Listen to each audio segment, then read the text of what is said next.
A man finds himself alone and lost after a horrifying encounter with a monster during a backpacking trip into I don't know how to say this, the Adrenac High Peaks.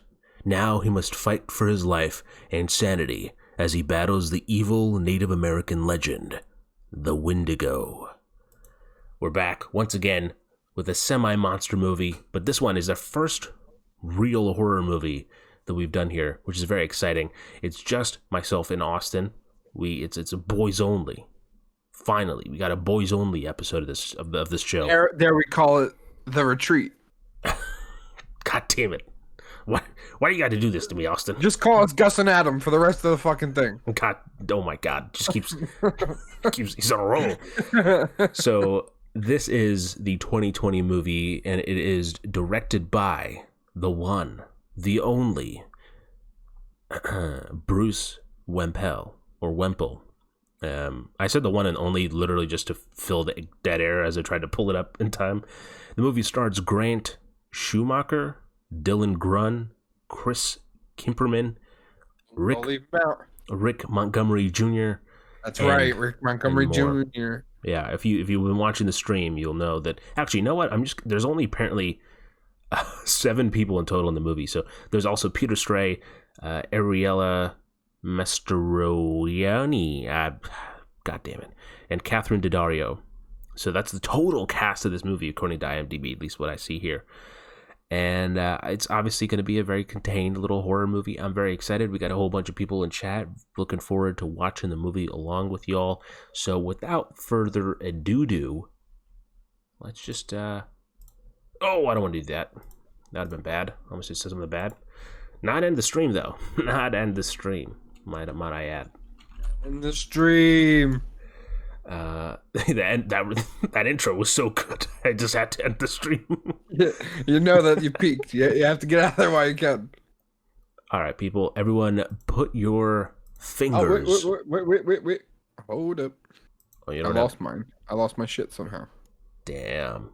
It's not showing up. How do you lose a movie? It's not showing up. Oh shit! What the fuck just happened? What? My fucking monitor just went dark for a second. Well, actually, you know what? While Austin is figuring out how to work technology, which, he's an old man. If you listen to my rap, you'll know all about it. I do want to say, though, this movie, they do explain that there is the Wendigo involved, which, first of all, I hope that's not like a big plot twist or anything, like a reveal, because that would suck if they put that in the description. But every time I hear about the word, the Native American legend, the Wendigo, I always go to one place. Austin, can you guess what that one place is? Scooby-Doo. No, it's not. Not at all. I'll give you a hint. It's a game. The Order of 1886 or Until Dawn. Yeah, there you go. There you go. Until Dawn. It always reminds me of Until Dawn, because that was a game that I completely... I went into it completely blind. I didn't know what was going on with it, and it was a surprise, to say the least.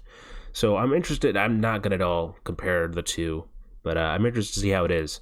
And also, one of the reasons why, obviously last night we went through some of the movies that we had on the list to do a watch party, and we picked this one.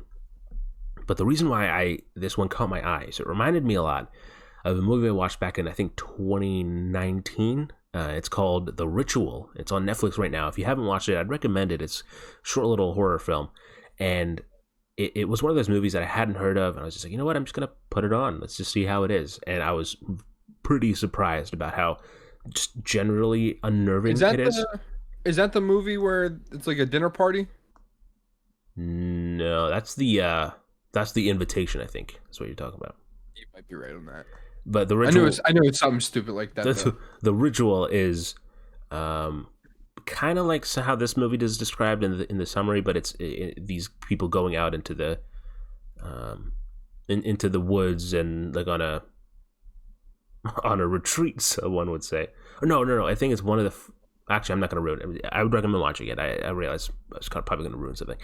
Number 4 says, I've seen The Ritual, great creature at the end. Absolutely. And I love certain shots in The Ritual. I think there's some fantastic cinematography in there on display as well. Will we expect the same from here? I guess we'll find out. I actually watched The Invitation pretty recently.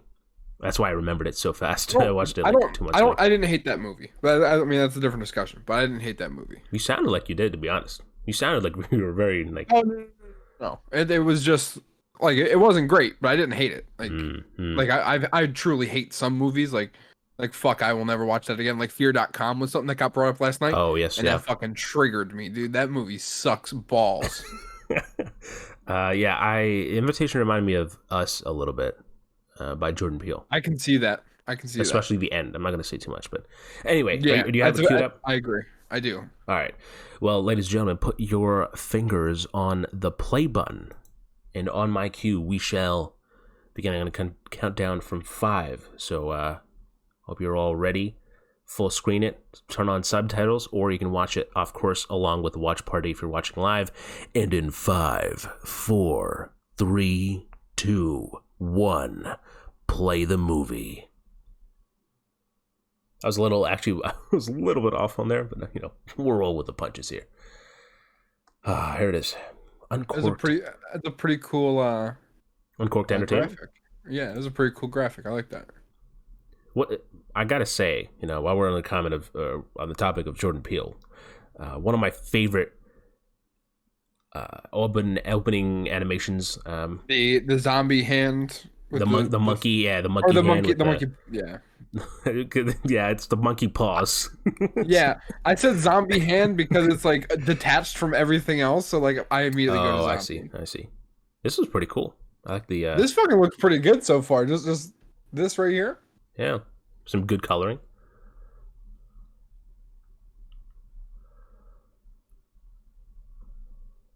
Sad thing is, I don't Fear.com on DVD. Don't worry, I did not buy it.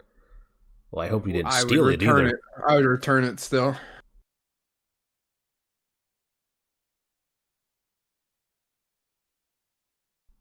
It's shaky. This movie's shaky camera work. I don't know if that's intentional or not. I think it is. I mean, this feels very low budget. We'll talk about all that stuff at the end of the movie, of course. But I mean, yeah, it feels very like guerrilla, like handheld. Oh my god, dude!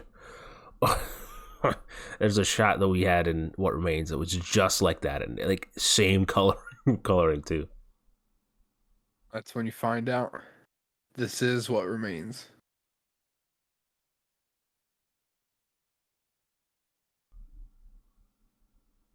It's already damaged. LOL. No one will buy it. Pay people. Yeah, I'd give $1 for whoever takes it. Honestly. Austin, did you read the fact that when I tagged you in the Discord this morning that you have now the privilege of buying Godfall twice? Why are you echoing again? I'm far away from my mic. It has to I don't know what's echoing, but it's clearly coming from your audio. Oh, fuck off. It's not my shit, it's yours. I can see the audio levels. But yeah, this I can see Discord. This is oh yeah, no, so you have the Godfall is coming to PS4, so you have the congratulations. I can now buy it and play it in even shittier graphics. This feels very... Which the graphics are the only good part about the game. This feels very indie.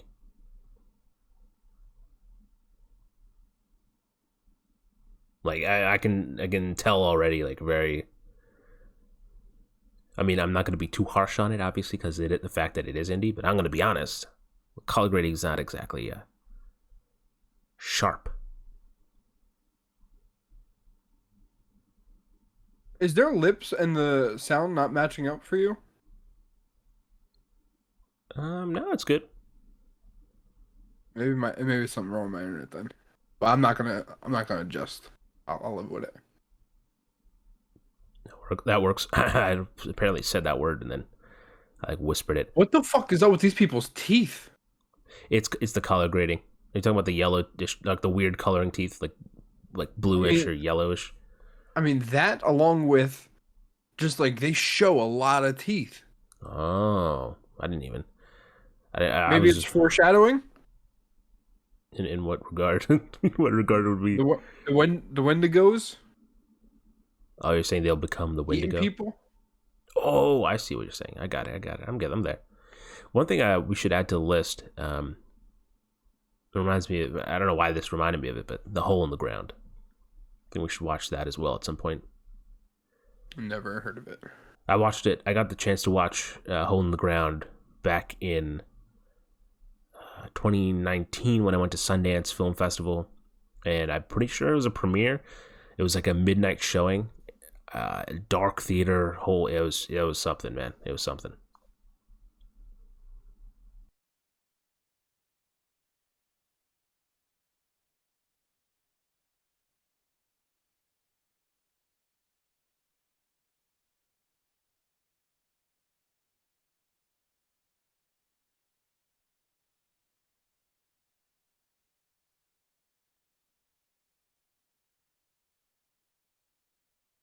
When the fuck did this fourth person get here?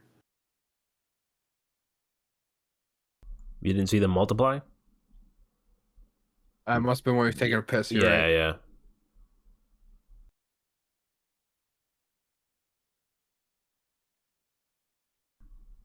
Remember, Fuel in chat says, "Oh, I've heard of The Hole in the Ground. Need to check that one out." Hey, don't check it out yet, because we could possibly watch it next week or something like that. So hold on to that thought. But cool antler lamp. Yes, indeed.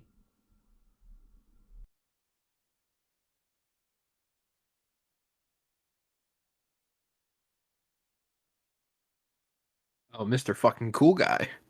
No one really goes this way. It's kind of low key. It's a real gnarly trail, man.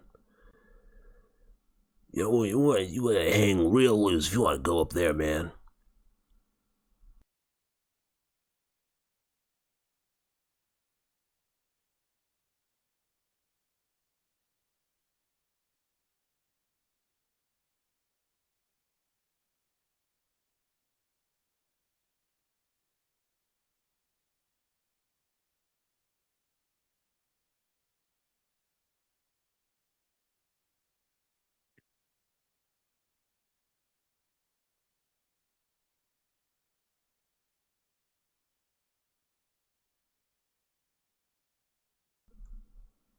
Yo, I love the artwork of the Wendigo on the wall. Yeah, it's very cool.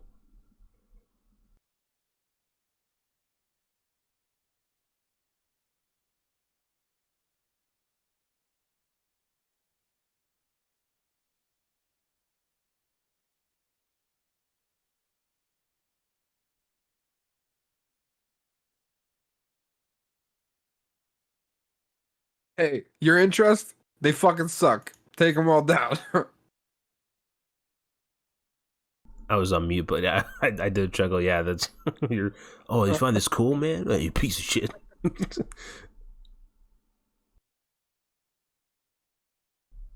I've been meaning to draw that creature for a long time. I'm surprised that movie just paused for a second. Um, I haven't drawn my own version yet.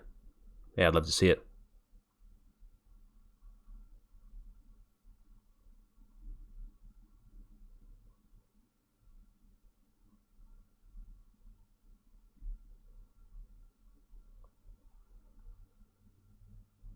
Wait, This is a fucking weirdo. psychedelic tea is a thing?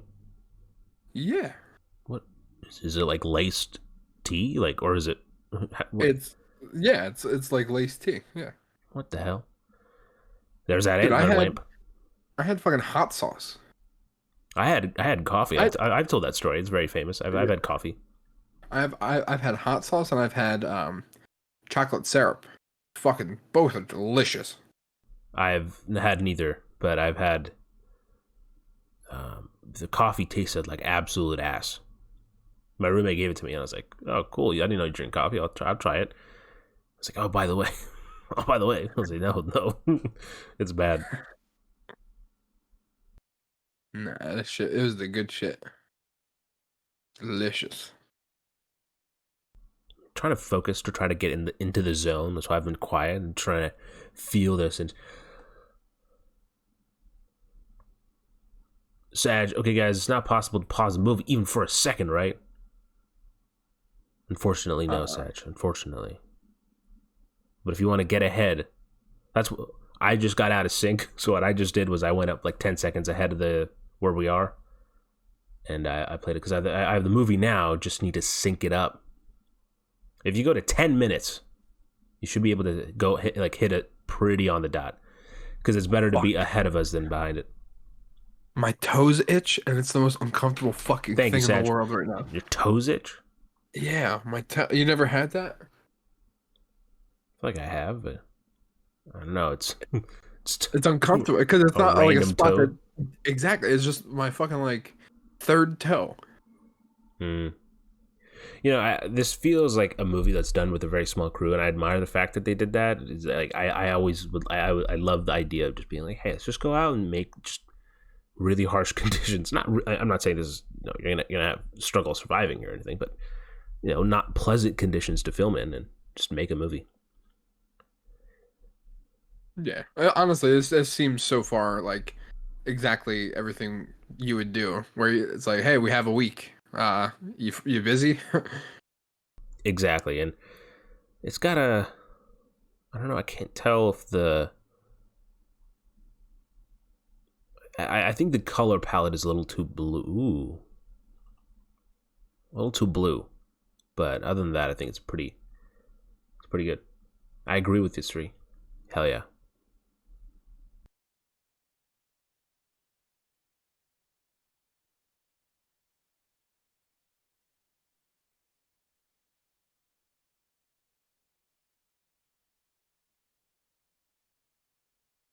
Uh-oh. That's 100% something I saw in the ritual. I remember there's the ritual is very, it has those shots where it's just like you hold it, and it's just like, you know, you just stare, like it just holds the shot for a long time, and I love those kind of shots. I do them myself, and I'm very very big fan of it. Sag says he's watching along now. That's awesome. Here we go. The more the merrier.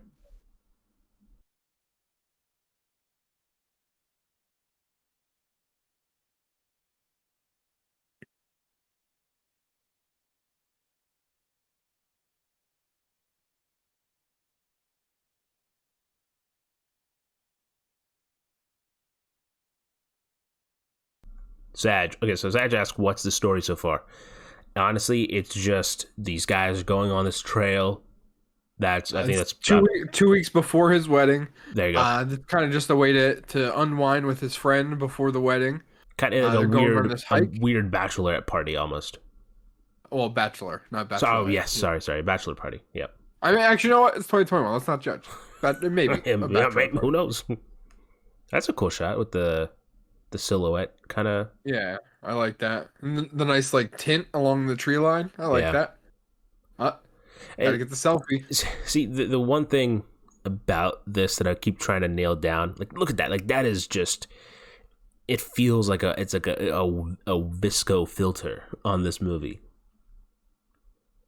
I have a feeling they won't make it. I feel like one of them won't make it. I agree.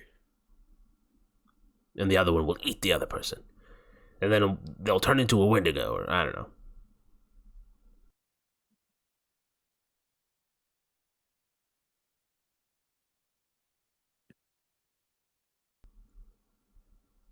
Yes, the movie is only 1 hour and 27 minutes long.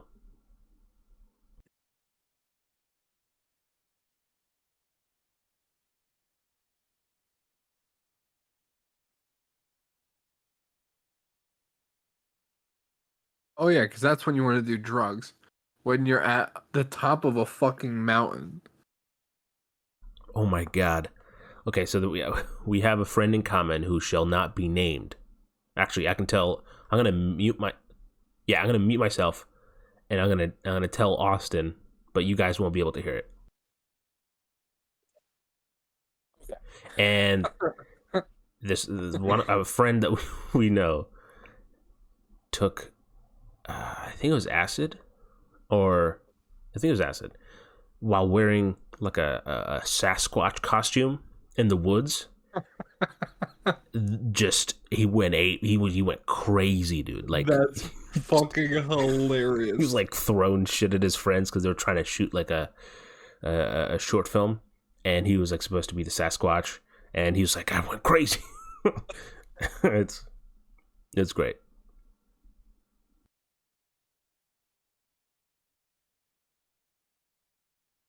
I want that type of fucking commitment.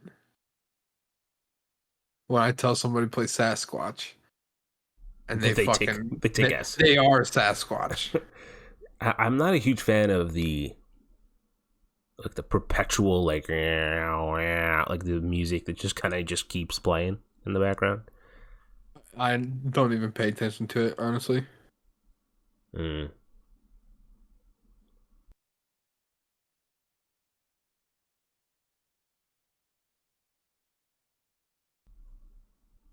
Is that weed tea?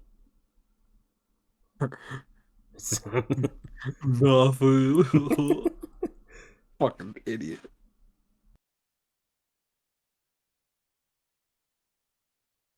It's gonna be Wendigo tea. Haha, yes, the famous concoction. Who can forget?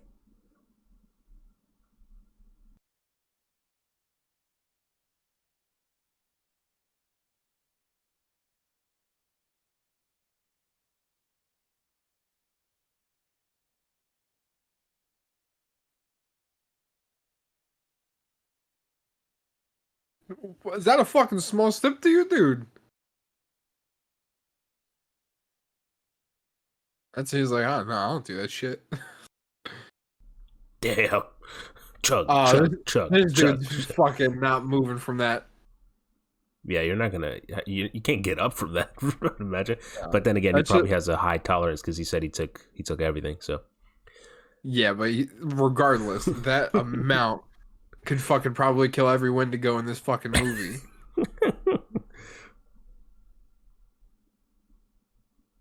no way he feels it that fast. No way he's already feeling it, dude. I mean, some people, if they're nervous, you have like that. That fast? It's more or less a mentality thing. It's not Hmm. actually a reaction. It's just like, oh, Oh, like there it is. I should be feeling it, so here it is. It's kind of the stuff that I did for Virtues. That kind of the trippy like everything kind of moves a little bit, you know. Gotcha.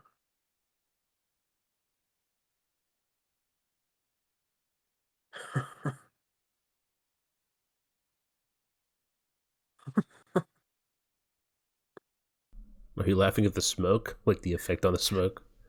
No, just the that sentence. I think I am. Unless this bottle's really breathing.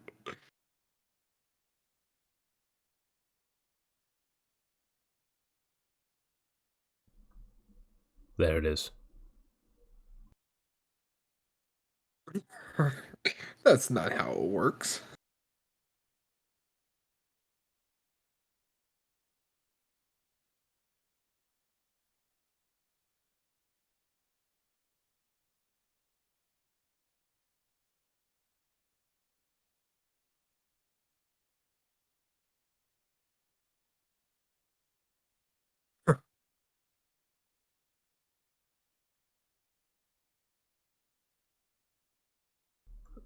Are you feeling it now, Mr. Krabs? Do you think the writers of this movie actually took whatever it is that they said so they get the authentic experience, you know? I would say probably. Are you feeling it, Three? Ah, man, you have no idea, Sag. I was feeling it 2 weekends ago. I don't know if anyone could tell. I mean, I think you straight up said it though, so I'm pretty sure that. No, Yeah, I don't think they anyone's paying that close of attention to what I'm saying on stream. But who knows? Maybe you did. But yeah, I started it. I'm pretty sure I hopped on stream and was like, I'm feeling it. That's the first word that I said. I mean, you messaged me a disclaimer before hopping in to that stream. That is very true. That is very true. Got to make sure that Austin's prepared to handle whatever it is that'll happen.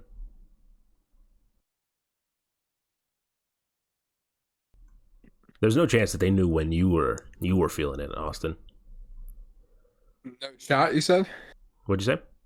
So there's no shot that they know? Yeah. I will gift a sub to the person who guesses when Austin. I mean, I straight up have said. I mean, it's No, been you didn't. multiple times. So, Well, I meant like the time that you were like the most into it, at least from what I think. well, I mean, after we talked about what you were going through, I said that there was a day where I literally said, maybe I'm not in the right mindset. Yep, that is. Yep.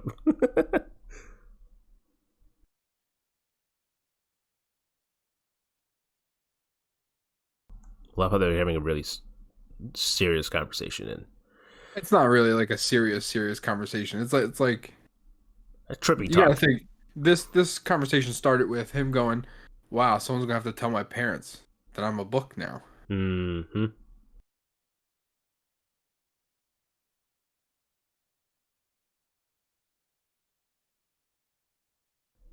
I think they're feeling it. Yeah, I think so too, chat.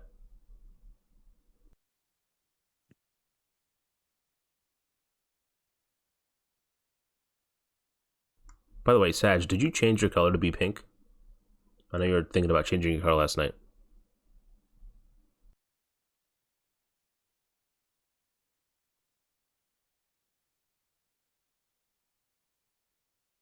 Well, you are pink.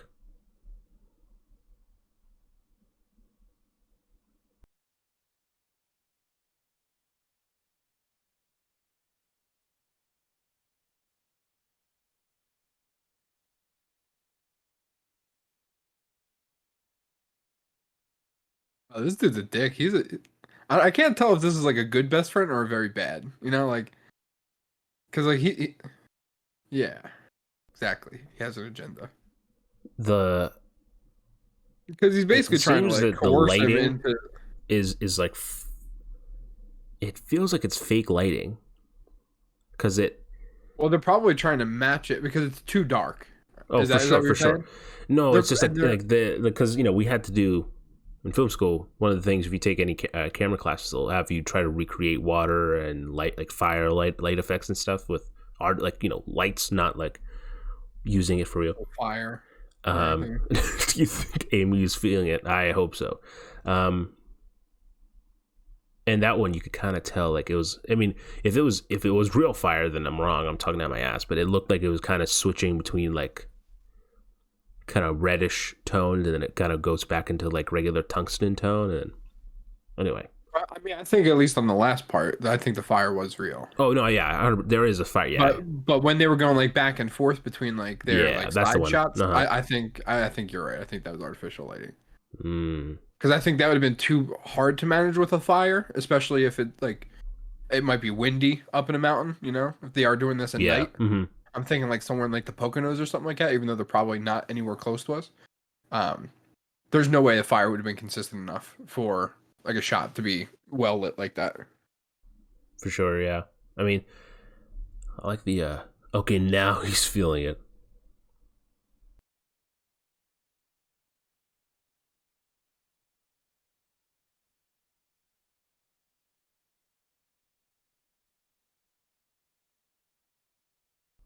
Do you think they show the monster? Show? Yeah. Oh Jesus! God damn it, dude! The jump scare is what got me. Or the Wait, music. that scared you? Well, it made me because I was looking away from. I was looking at Chad, and I just look back, and I just see the dang like the jump scare music.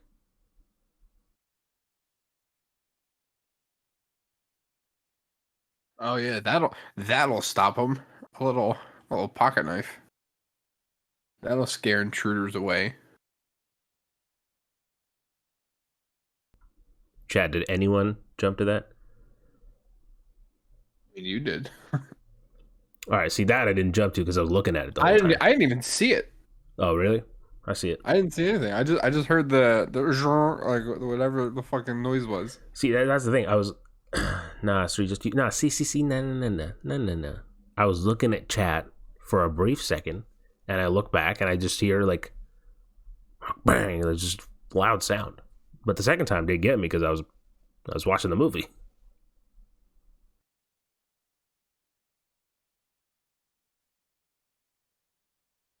Wait, so you didn't see the monster? The Jesus, second time. what the Oh hell? You shit. see it now? Can you see it? This dude has no reaction to this. Are you fucking serious? You'd have to There's no imagine he's shot he's also outrunning like, that. wait, There's no fucking way in hell oh he's man, outrunning this shit. oh I'm sorry man, to tell you.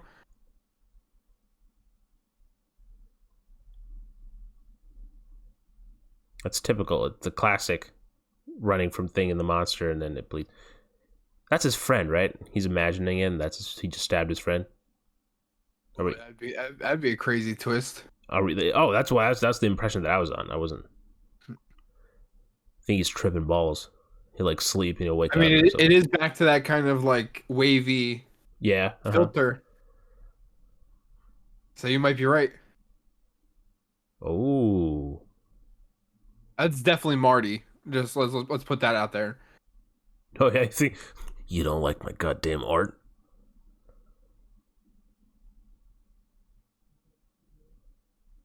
Marty's the dude in the motel. Is that right? The old dude. Yeah. The old dude that like they were in his house. Yeah. You don't like my decorations, you son of a bitch. Oh. Oh, okay. It's back here.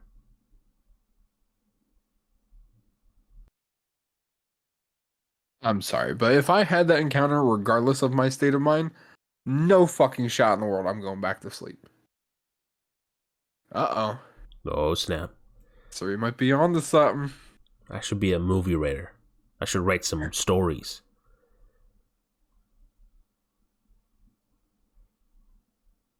So either he does not notice the fact there's blood on him. Oh, no. There he is. Now he notices. Interesting. For a second, I thought I was like, cool design, but I hope that's not the Wendigo. I think that's the Wendigo. Yeah, I think what we just saw is what we should associate it with a Wendigo. But I think Siri's right in that it probably was him tripping balls and he stabbed Adam. Why the fuck didn't he clean his face? I wouldn't be comfortable. I wouldn't be able to walk around with blood on my face like that. Damn, well, I mean... Damn, says Nightmare Fuel in chat. Rest in peace, Adam. Yeah, I agree, Sag. Although they're not revealing it, they're very... I mean, he's very slow to get down. It's definitely Adam. It looks like there's no way. It looks like someone in a jacket. So yeah.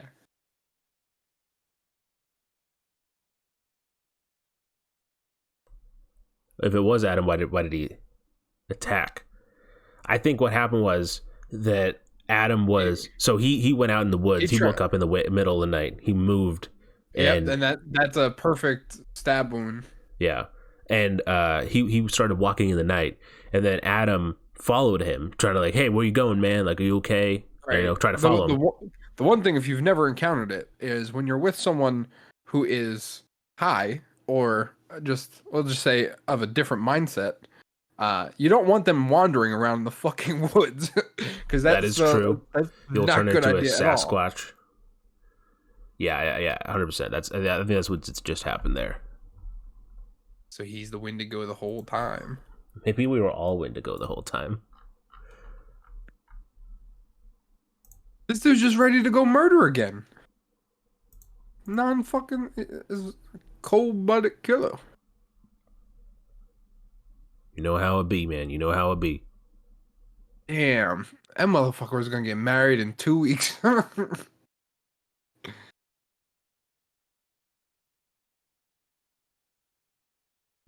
How long do you think it took them to shoot this?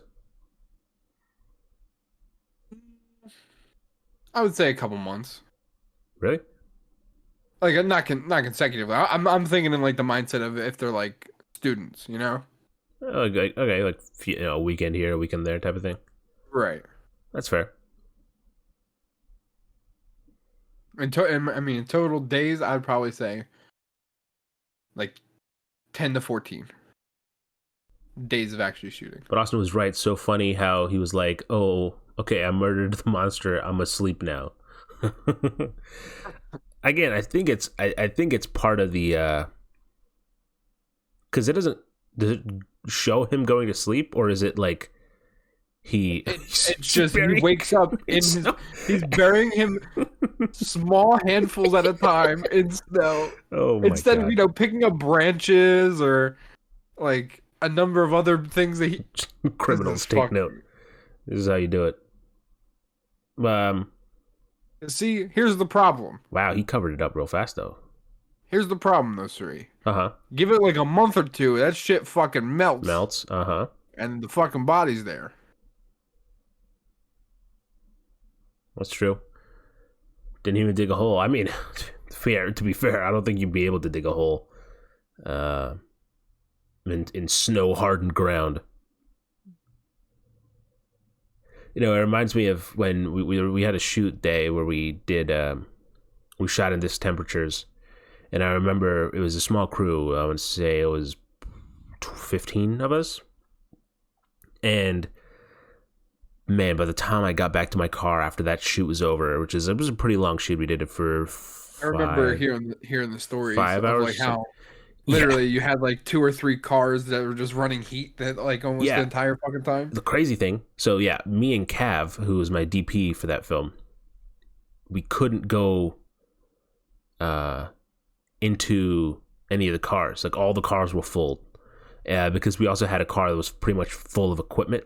We could only seat like 3 people because the rest of it was all gear. So Cav and I literally stood out in the open the entire shoot. So by the time we finished, I couldn't feel my feet. I got into the car and I put my leg on the gas pedal, and it was like putting an ice block. Like it was crazy.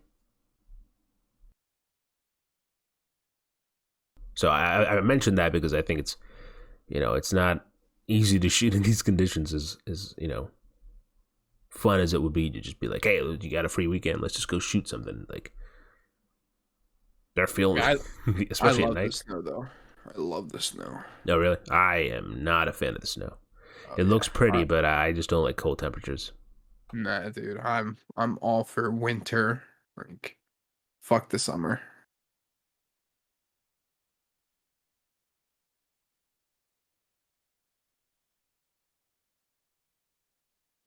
Marty. Oh my God. Oh my God. He still didn't clean his fucking face. Yeah, I was actually gonna say I'm glad he cleaned himself up for the night, but what the fuck? Okay, wouldn't you be more fucked up if you murdered your friend? He seems fine. I agree. I do think that the moral what would you call it? The moral conundrum of what he's done. There we go. We're finally getting his face cleaned.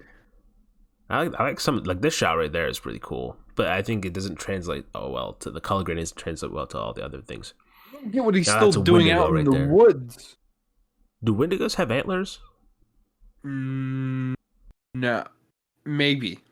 There might be different kind of like ideas of what a Wendigo looks like, so maybe. I don't want to say like different outright interpretations or whatever. Right. Gotcha. Okay, where is he going again? He's going towards essentially they're meeting up somewhere, but he's going through these two are supposed to be going through the trail, which is like the path least traveled or whatever it is. Am I? Oh, again, the music is just way too like what? You didn't need the wah, like Did you see it that time, Austin? Yeah, I saw it. I'm glad.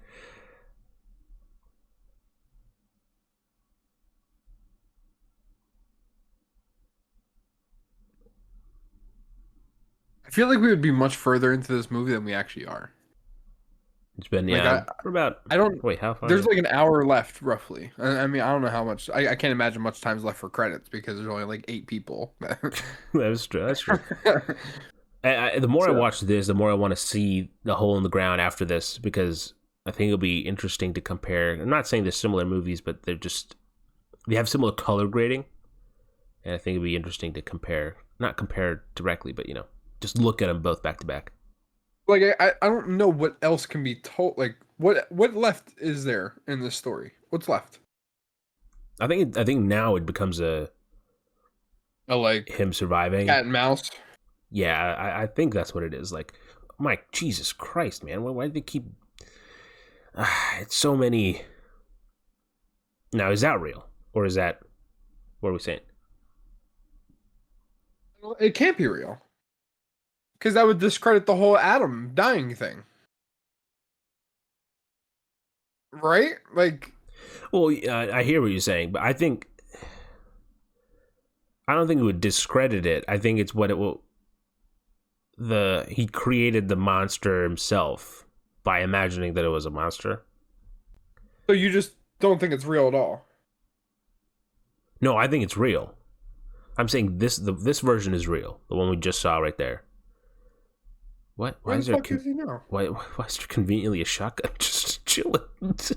I think this one's real, but this one's a byproduct of the fact that he killed his friend. You know, which he killed his friend by. I think if anything, it's a psychological thing. But I think that he imagined it from his friend because of the dude, the Marty, like, or whatever his name is. Why is nobody in this place? And there's just I'm not sure. a gun. Yeah. What do you need? It's here. There's literally guns and dishes. It doesn't look like there's anything in the fridge. That's it. That creature reminds me of another creature from R.L. Stein's Haunting Hour episode. I haven't seen that or Stein, whatever. Is that the guy that wrote Goosebumps? Goosebumps, yeah. Oh, that's a cool shot right there. The drone would come pan down. That's a fucking cool little cabin. And this dude just made moved. himself at home. The credits roll. This is how I live.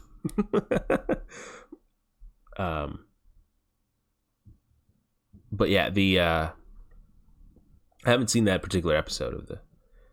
See, they keep going back to this. Oh man, ooh, chat. Close your eyes. Oh, damn. Okay, not gonna lie, some shots are actually pretty cool. Yeah, I know. I agree. The location they got is fucking really good. Yeah, it's a nice Airbnb. Wait, what? Flashback. Yeah, okay.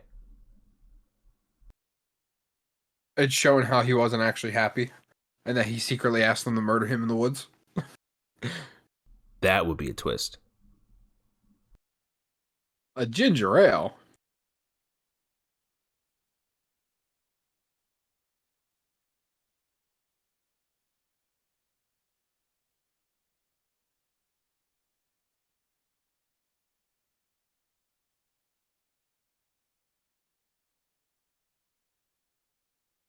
This dude's a dick. I mean, I should have assumed that, the whole murdering his friend and everything, but he's a real asshole. Hey, me and this guy get on the same page.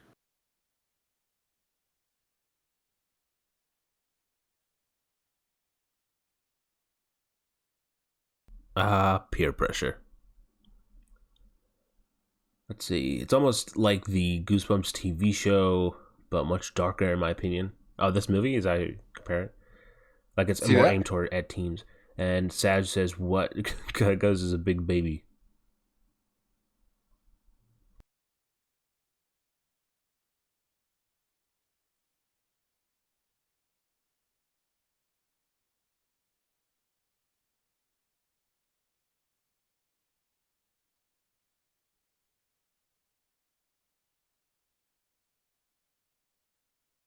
Murdering your friend is a dick move. Yeah, I mean, yeah, it's debatable. No, if you took a lot of peyote and he ended up looking like a Wendigo, I don't know. It might be up for debate.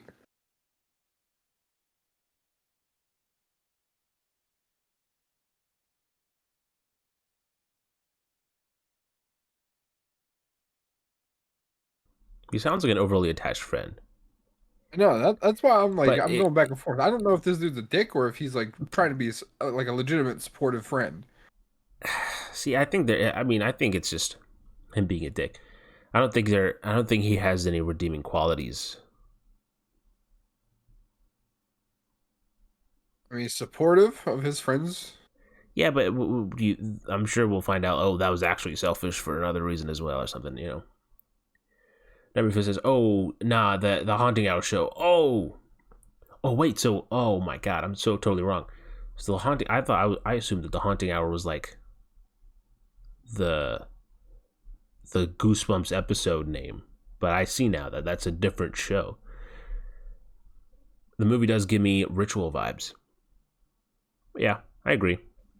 I can also see it as a Goosebumps as I said earlier, but mainly with the creature design and stuff.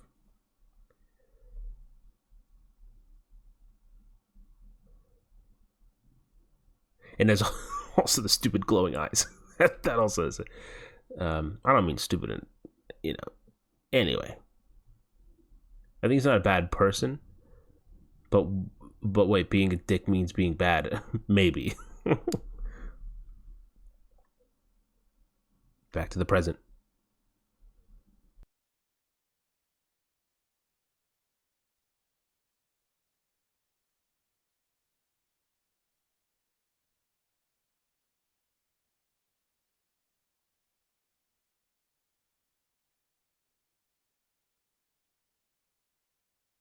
Oh, this dude's a dumbass. Is it I thought just he was me, about to or start like do they shooting. have give him like under eye shadow like makeup?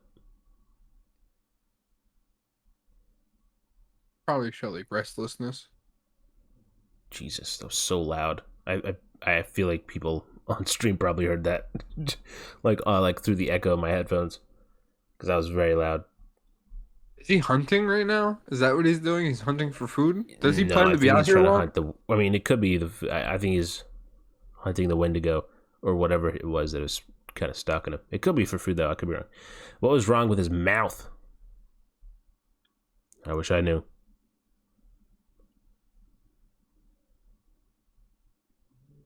Oh, it may. I think. Are you talking about the shape of his mouth or like the makeup? Because I just looked at it again and I think it's like dry lip. Which I mean, to be fair, that's pretty accurate. If if you're in the woods when it's nice and cold out. He needs some Vaseline. I meant the shape. Yeah, I think he was just making like a Robert De Niro. I just want that clip. The fuck are you looking at? Oh God. The best fucking line of this whole movie so It's far. funny because I was literally saying that it was is a Robert De Niro thing, and that line was like, "You What the talking fuck are you you looking talking at? to me?" Oh my god.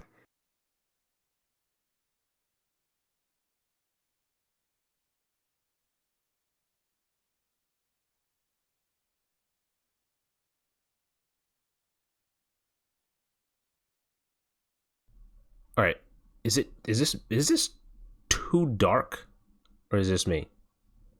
When it n- not when it's in the reflection. I think it's fine in the Yeah, when reflection, it but cuts to when it goes him, back to him, it's very it's dark. super dark because I'm trying to raise my brightness, but then it reveals like all the it blows it out a little bit more, and the blacks have bad detailing. Honestly, the dark side of him that he's having the conversation with is probably the best acting so far. Yeah, I mean it's the most expressive that we've had in the story and the writing so far. I don't He's know. He's pulling high on Green peyote. Goblin thing from year 2000. The fuck are you looking at? Like the little cock you are. Oh, dirty talk. Oh, there you go. To serve your needs and wants. You're right. Talking about the tea.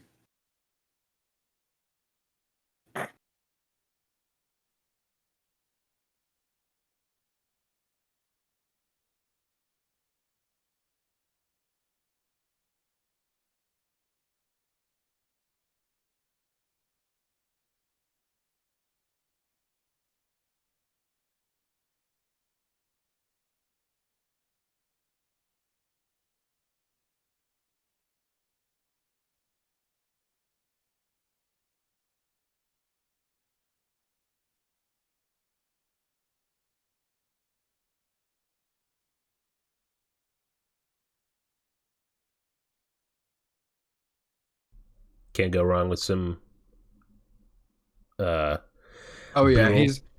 he's progressively getting more and more makeup on him. Yeah. I mean, the first one was subtle. I think I just kind of, that's what I do. But why is he going? So, this goddamn bitch.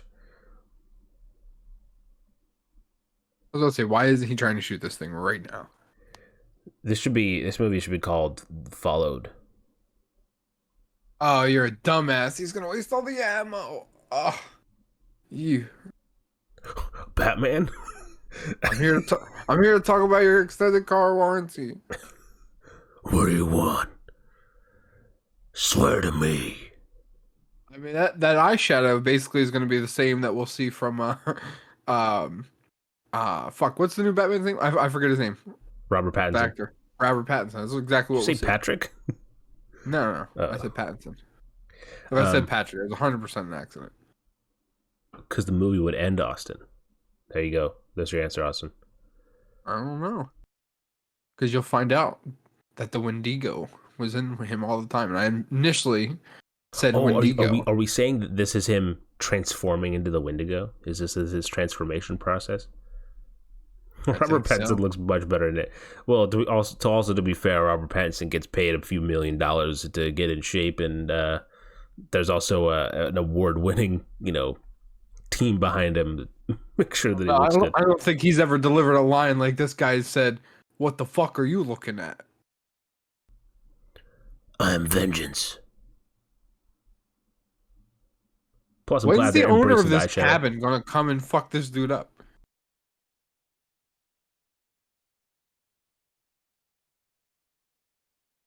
Like right now, you know what this is giving me in terms of like vibes?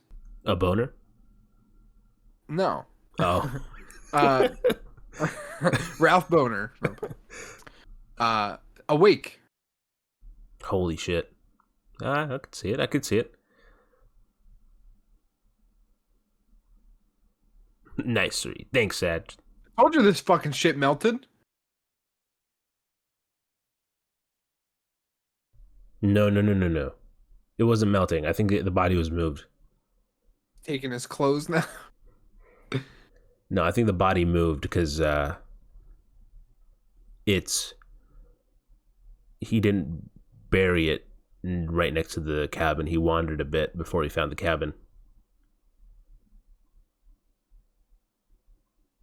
You know what I mean? So I think they're trying to say it's moved.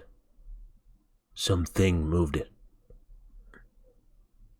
I mean, he knew where to find it though, so I'm gonna imagine he moved it if it did move. Like in his sleep? No, like he moved it. I don't know. No, I don't know when. He saw the body through the window of his cabin. Bold of you just to assume squatters' rights, and that's now his cabin. All right, of the cabin.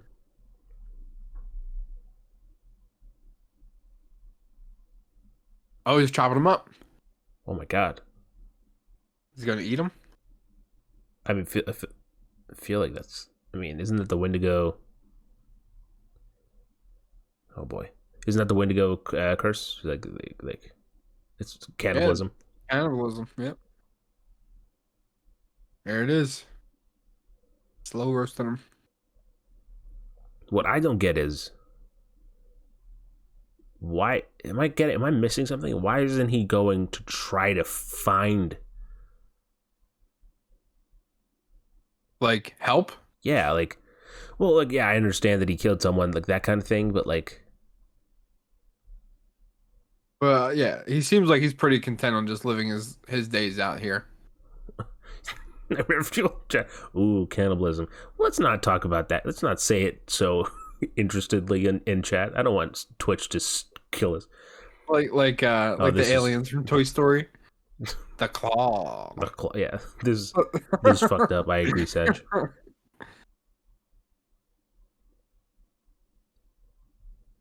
Yeah, it's fucked up. No seasoning. The fuck is he thinking? Oh my god.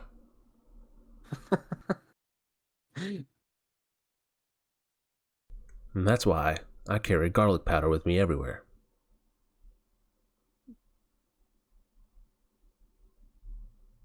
Is the owner of the cabin finally there? uh, better check on one of my 50 properties I have randomly spread throughout this woods. No. Wait, is he in a bed now? When the fuck did that happen? Damn, so he missed it by a day. Yeah, I think whoever found him put him in a bed. He's Marty. oh my god. What year is it, Marty?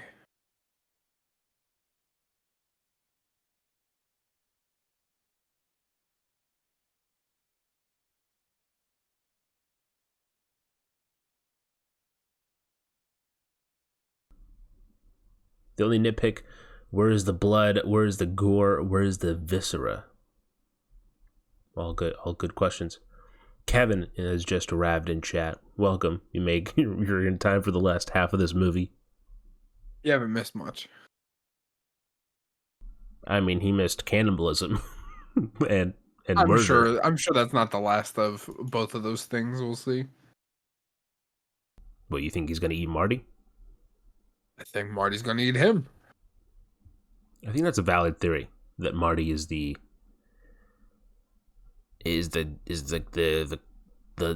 person in charge of, or not he's the head honcho of the Wendigo. I don't know, dude. I'm just expecting that there's got to be something else happening here. It's not just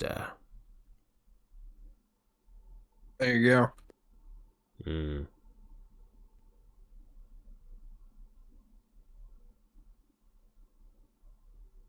Oh, he had to kill Beth. Oh my god. Was. Yeah.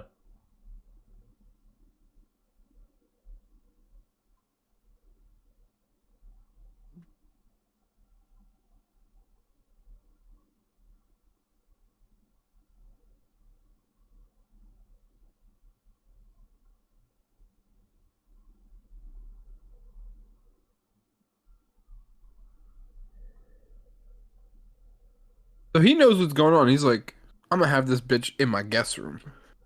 Yeah, it's cool. Kevin. Oh no. Okay. There you go. There Says you is go. Kevin's. He What? called the deputies. Oh, okay. He said the deputies are coming to get your story straight. I just was looking at. Hey, Try to killed your fiance. My bad.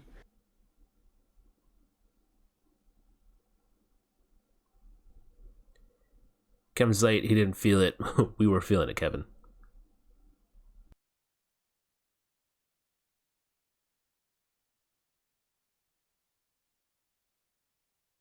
He's awful. And what do you mean? She does not look like she cares. Oh, I couldn't tell if you meant like her acting or if like the situation.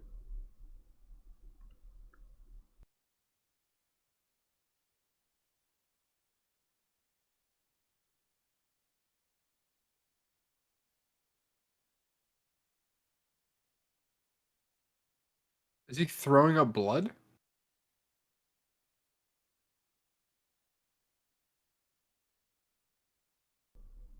Sorry, man. I was fighting with a possum. Well, I mean, you got your story straight, so can't blame you for that. Yeah, I don't know why he's coughing up blood. I mean, that looked like blood, right? I mean, I'm like Right. It was like too dark.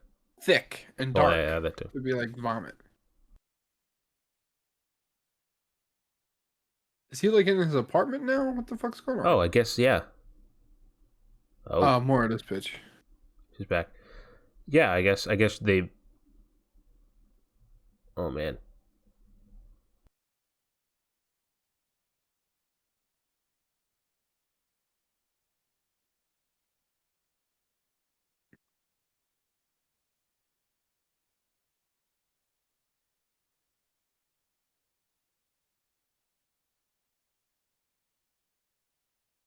this is weird. What the hell? Oh my god, Kevin, thank you for What happened? subscribing for the third month in a row. Kevin said, on my way to becoming an honorary reptilian. Well, I mean, You're already there, bud. yeah, Austin's accepted you with wide arms.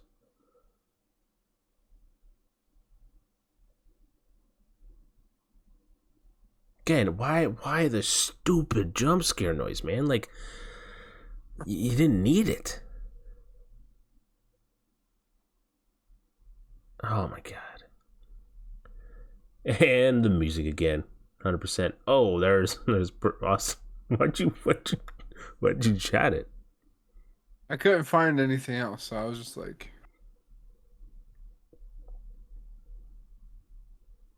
Oh my Jesus, come on, man. This is so stupid.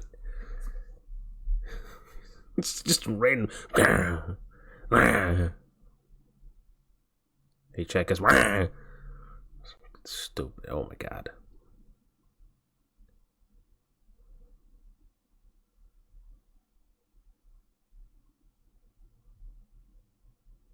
We're just. Oh.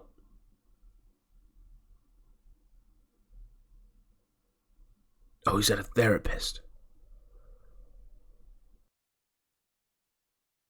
it's probably in like a mental institution. Or Wait, what? none of that ever happened. No, dude, don't. No. I think this is an illusion. All right, this is the part where. This I don't think this is true. I Yeah, don't think I we're think going he's back. like imagining that he's back here. I don't. Right. No. There's no way this movie's gonna rob me of my time.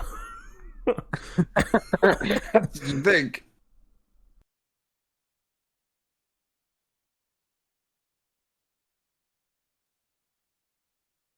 Well, let's see. Guys, what if we made a movie, but the old time was a dream?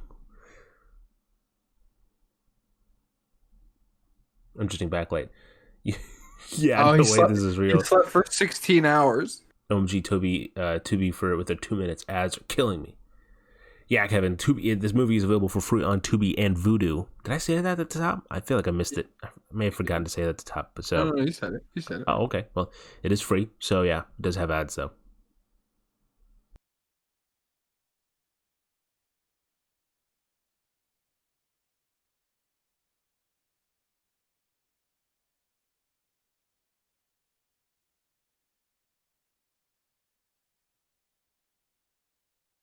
Yeah, there's no way this is real. I'll be kind of mad if it is actually. I would. Yeah, I would. I don't think so. Because why would they have the therapist there if this is real? You know, I mean, maybe. unless they Oh, wait, here we go. survive and then he has the. Wait. Oh, dude, there's nothing even there. Why? What was? Yeah, there is. Where? Oh, and the. Oh my. Yeah. Oh my god. No. That. Oh, he fell.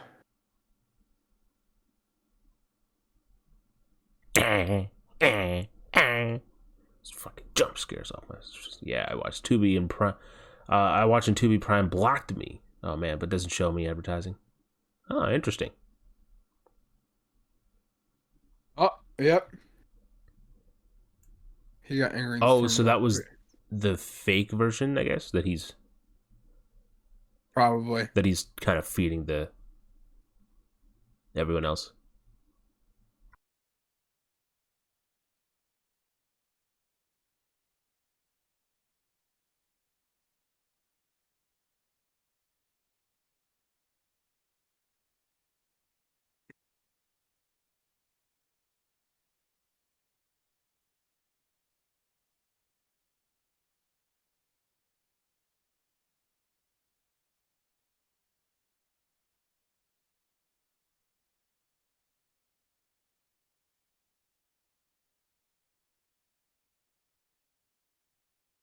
Why does a therapist talk like he knows something? Like he's delivering the lines as if he's like he knows something. You know what I mean? That's because what he just said. Because he's trying to make the connection. Well, oh yeah, but I mean, where's the gore? I think it's not too much gore. Actually, I should mention the stab wound looked really good. It did look really good. That was a good practical effect. they they stabbed him for real. Um, right, that's what I've been asking since Nightmare Fuel.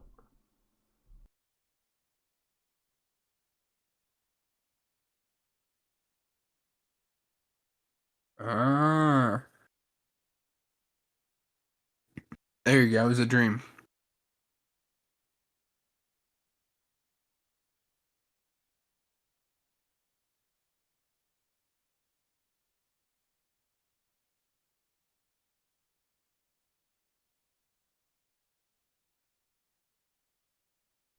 Stupid goddamn sound. Whoever, delete that sound effect. Just delete that sound effect from the movie. Next time I see it, I'm changing your ringtone to that.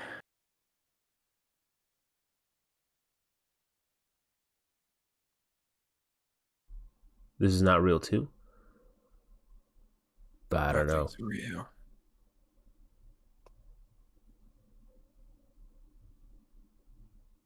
Like, is this where's the chupacabras? Nah, this is the Wendigo.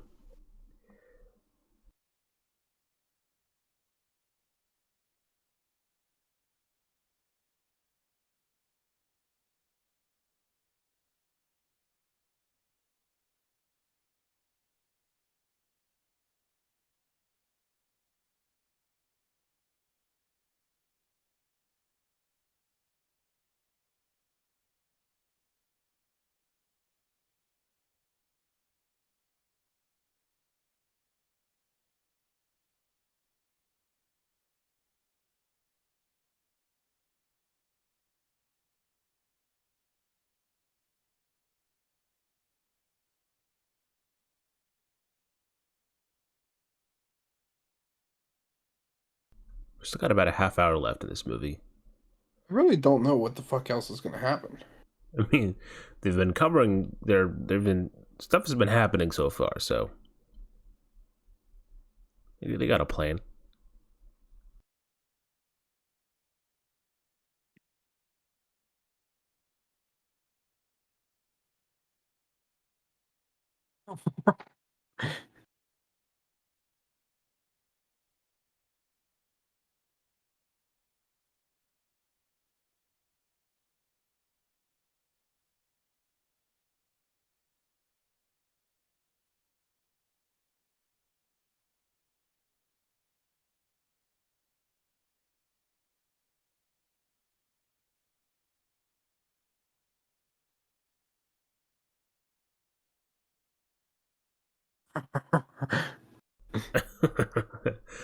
um, catch up on chat real fast.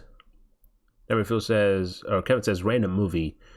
Neverfield says, I kind of expected to be there to be a twist. Kevin also says the previous shark movie was better. Um, but Neverfield says maybe there's more.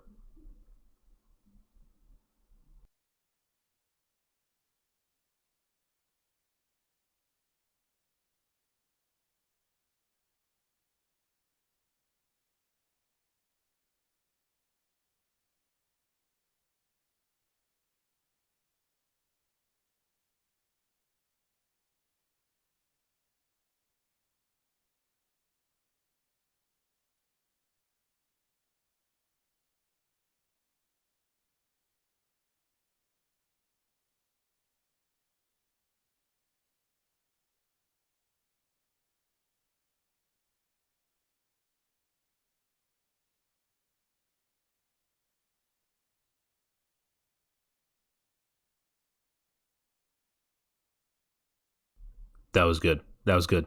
See, that's how you do it. Don't need the stupid sound effect.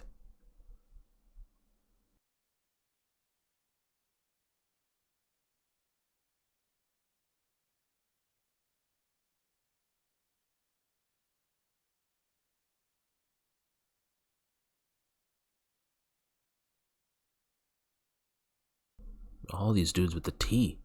This movie should be named T.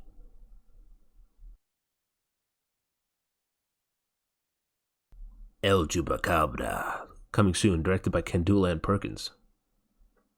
I'll make a Chupacabra movie. Yeah, I can get behind that. Do you have I don't interest think in I. directing? No. I wouldn't direct. I'd be in it. Well, it says coming soon, directed Oh, by if you're Timberland directed by. Perkins. So I mean, I'll help if you want. I don't really know how to direct, but I'll it try.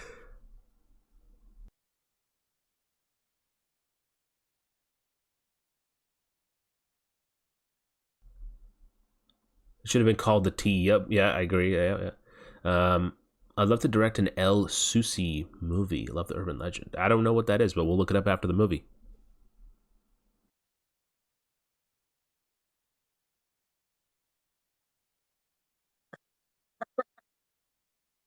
Bruh. Bro.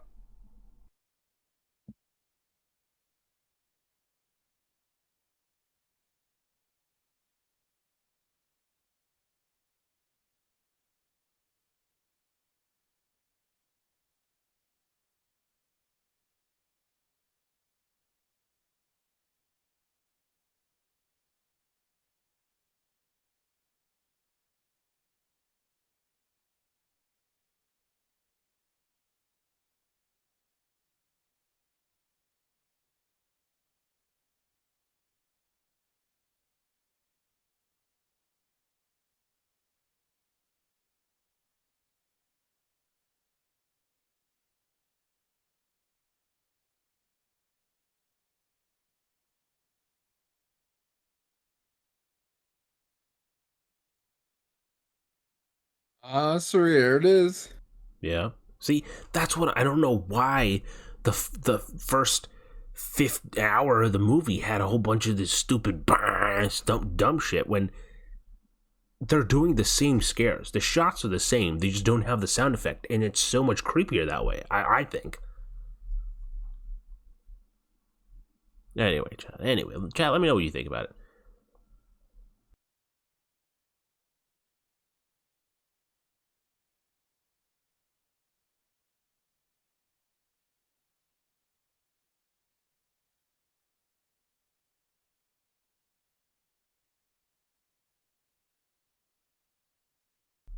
El Cucoy mean boogeyman.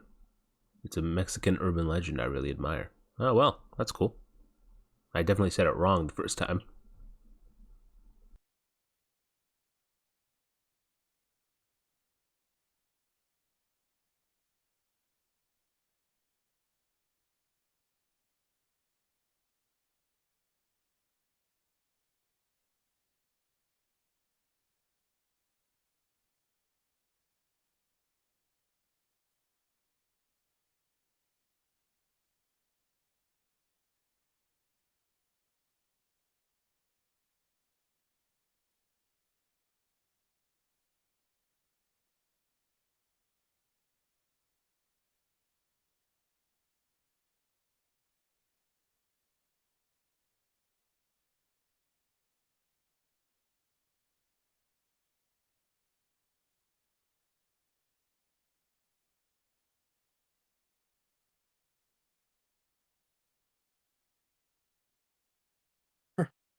The sound of the movie is like ASMR, ultra sensitive mics. Yeah. I mean, there's a lot of rustling for sure when they move. You can hear their jackets moving and stuff. I've first learned more about when they did a haunted house of it back in the whole Halloween Horror Nights in 2013.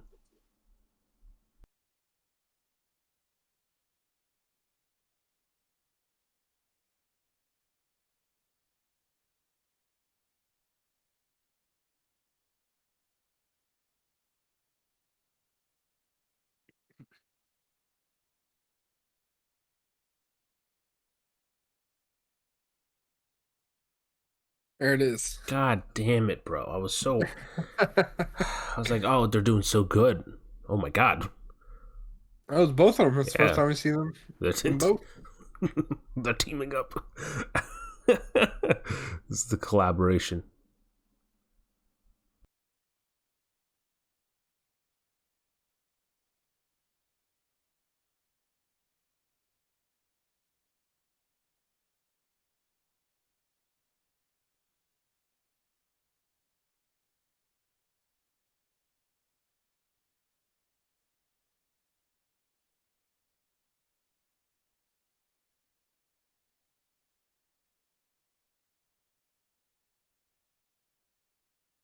Alexa just showed up in chat. How's the movie, everyone?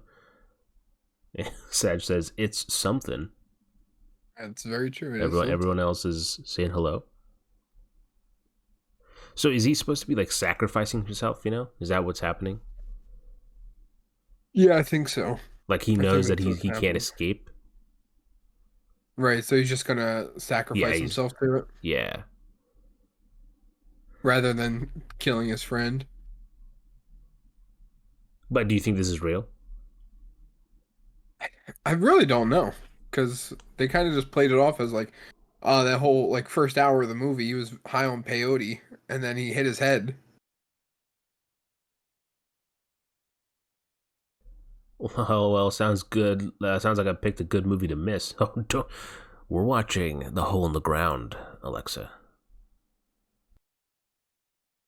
Alexa was in This is the a in the theater. fucking weirdo. Alexa was next to me when we watched The Hole in the Ground. Um, at Sundance.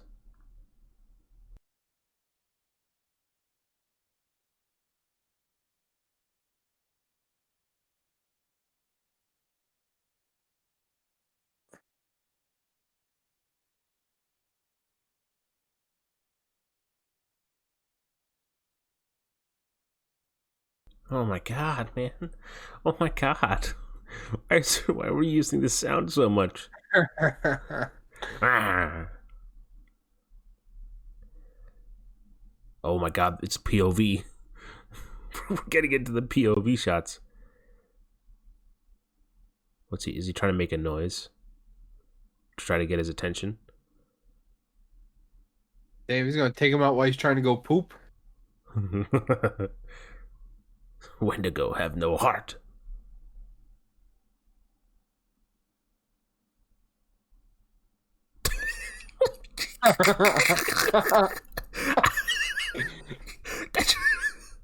Oh my god, cool looking creatures, but I'm not too crazy about the dot eyes. They really paid a man to run on all fours.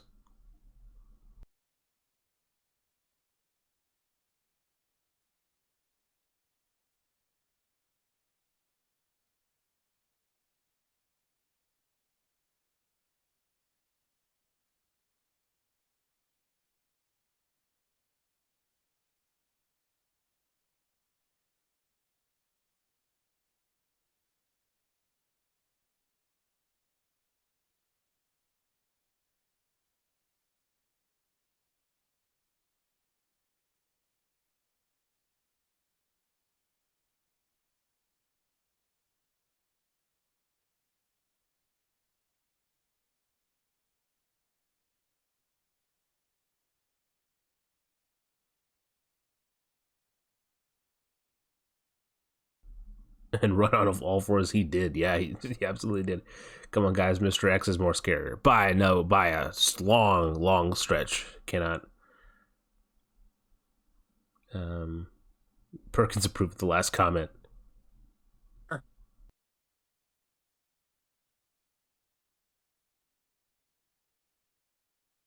Like, I'm so confused. Is it in this act? Whoever plays this with a Wendigo, is it in the person's contract to be like, every time I'm on screen, there better be a goddamn horn in the background?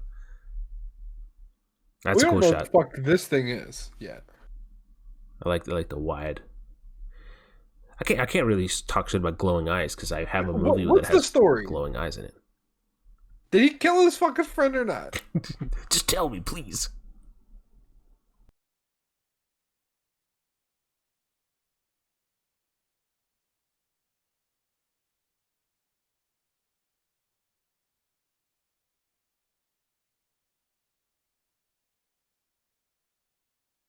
I hope to God they answer all these questions. They're definitely not going to. They're gonna leave it up to interpretation.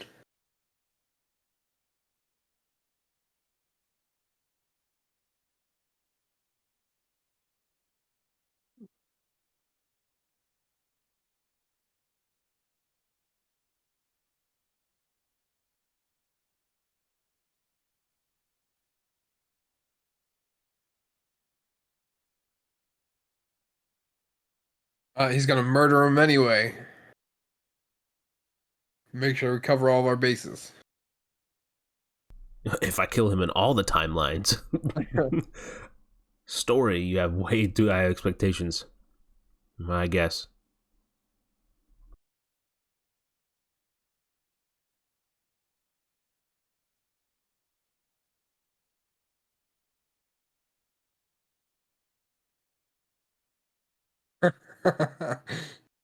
Bro, this is straight up the same effects that I did for Virtues. If you go back and watch Virtues, it's 100% the same.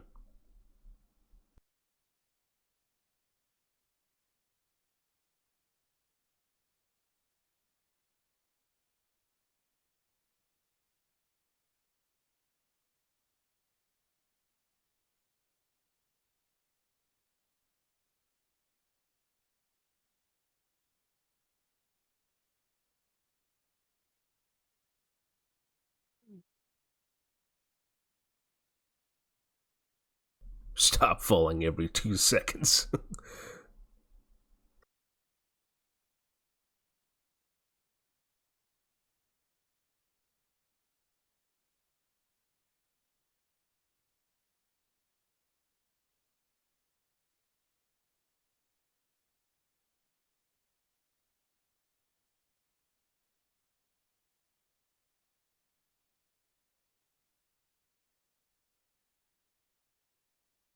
Oh, there you go.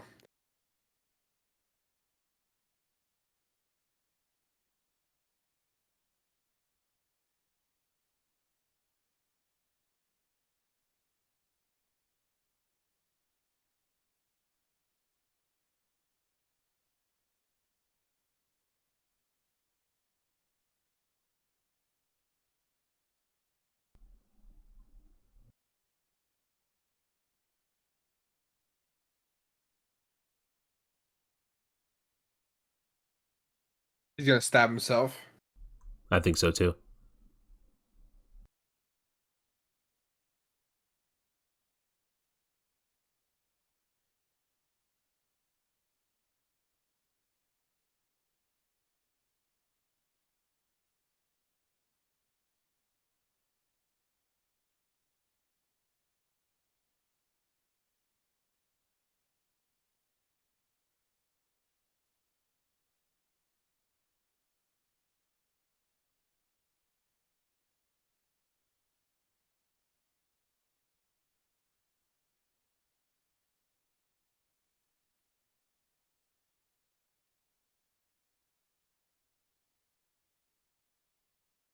Fucking damn it. What? Did he fucking stab himself or not? Yeah, he did. I mean, the watch along party is a bust to because I would never place here in India. Still, take care. Loading your glasses. Thanks for stopping by. I will read. All right, so Nightmare says, I think I've watched Virtues 18 and 19 somewhere around there times. Uh, I watched it multiple times before reviewing the movie, and then a few more times later on in my own free time. God damn. Thank you. I mean, you made it a feature film by watching it that many times, and I appreciate that. He did stab himself.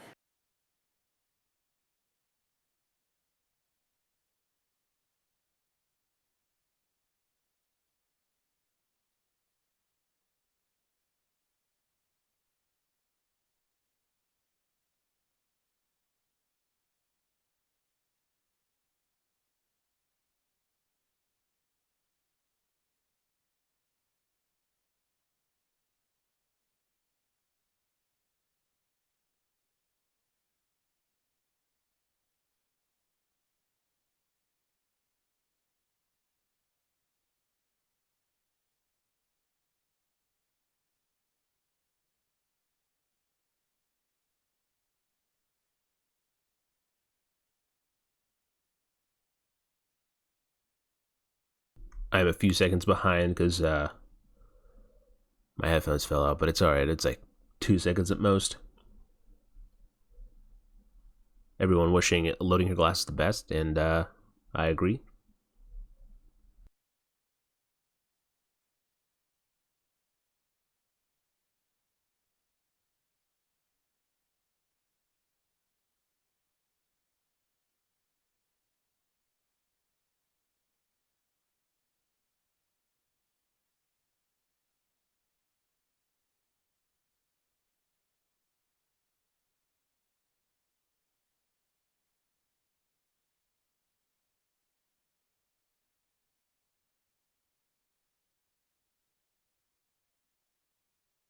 They should have used the lighter. They should have cleaned the fucking blade off that he stabbed himself with, heated the metal, Oh, okay. Uh-huh. and then fucking placed it over the wound to cauterize Oh. it.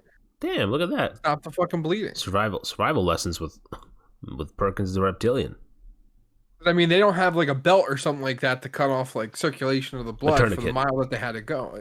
I didn't I remember the word, but yeah, Yeah, yeah. tourniquet. And now they just have to hope. And my guess is that Marty's gonna come because it's the longest fucking. Oh, okay, no. I was gonna say a snowmobile route. Nah, nah, it's a road. It's a road. It's always a Nissan. Oh wait, they did shoot this near here, Damn, dude. they said fuck you. They really did. Hope your Austin, friend's Austin. okay. They shot it. They shot it close by. I Oh yeah, we're at. mean, that was a New York license plate. Oh, was it really? I didn't observe Yeah, that at I'm all. pretty sure that Oh was a New yeah, York license he's plate. gonna fucking die. Why the fuck would they stop all the way up there? What assholes? Uh, hashtag Perkins the Reptilian. I agreed. Oh, he just keeps fucking going. Here you go, sir. We're gonna get it one more time at least. We're gonna get the horn one more time.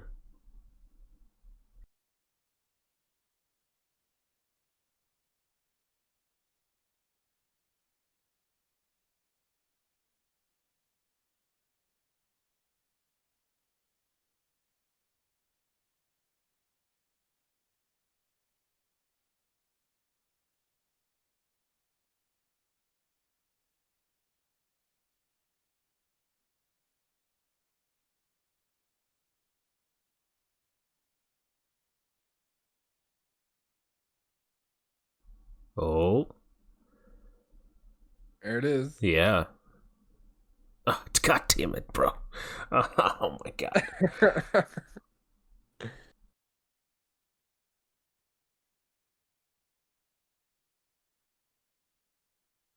What did he do though? You know? Oh my god. Jesus. What did he do though? Did he like? I don't know. Did he just bite a chunk off of his arm? Who the fuck is he murdering now? Is it Marty? Did he kill Marty? Or is it Eddie? I don't know. Is that what's really happening? I mean, the fact that they're not I showing it, I'm assuming yes. I, Or I don't know what's going on, man. I also don't know what's going on.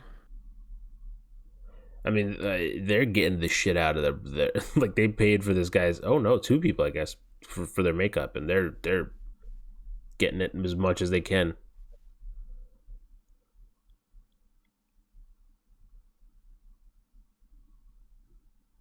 Three of them. Now I think this is a composite shot. I don't think they actually did three of them.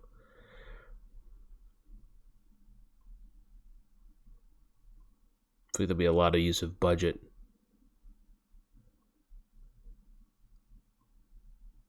Do you think these are the cops? If it was fake. No, it's not fake. I think they're finally just trying to show that That like it is real. yeah. And it's the wedding.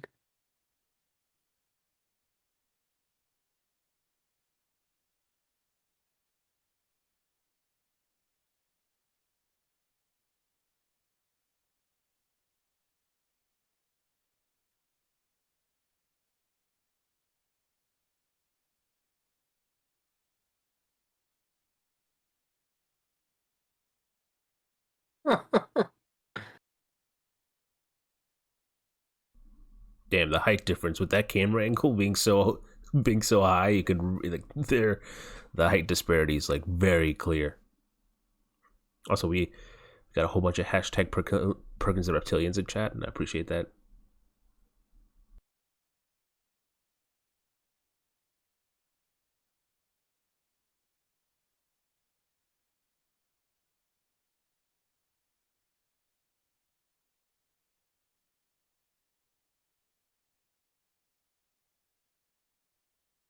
I think there's gonna be one more horn somewhere.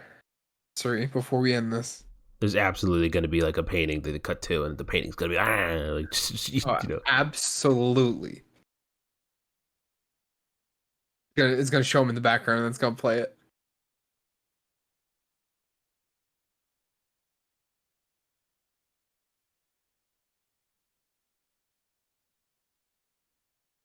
Oh my god.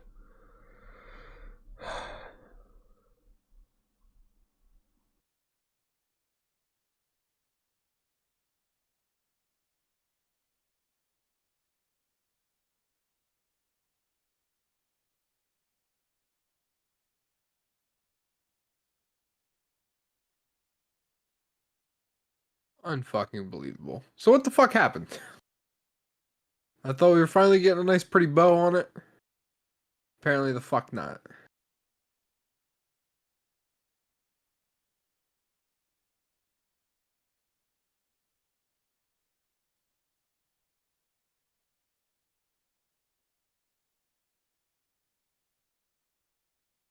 Oh, I called that at the beginning of the fucking movie, dude. That was awful, dude. That was that last shot really ruined it for me. That was bad. That was I was on I didn't hate it for the whole ride. I was like, I was giving him the benefit of the doubt. But hold on, let's let chat. What did you think about this movie?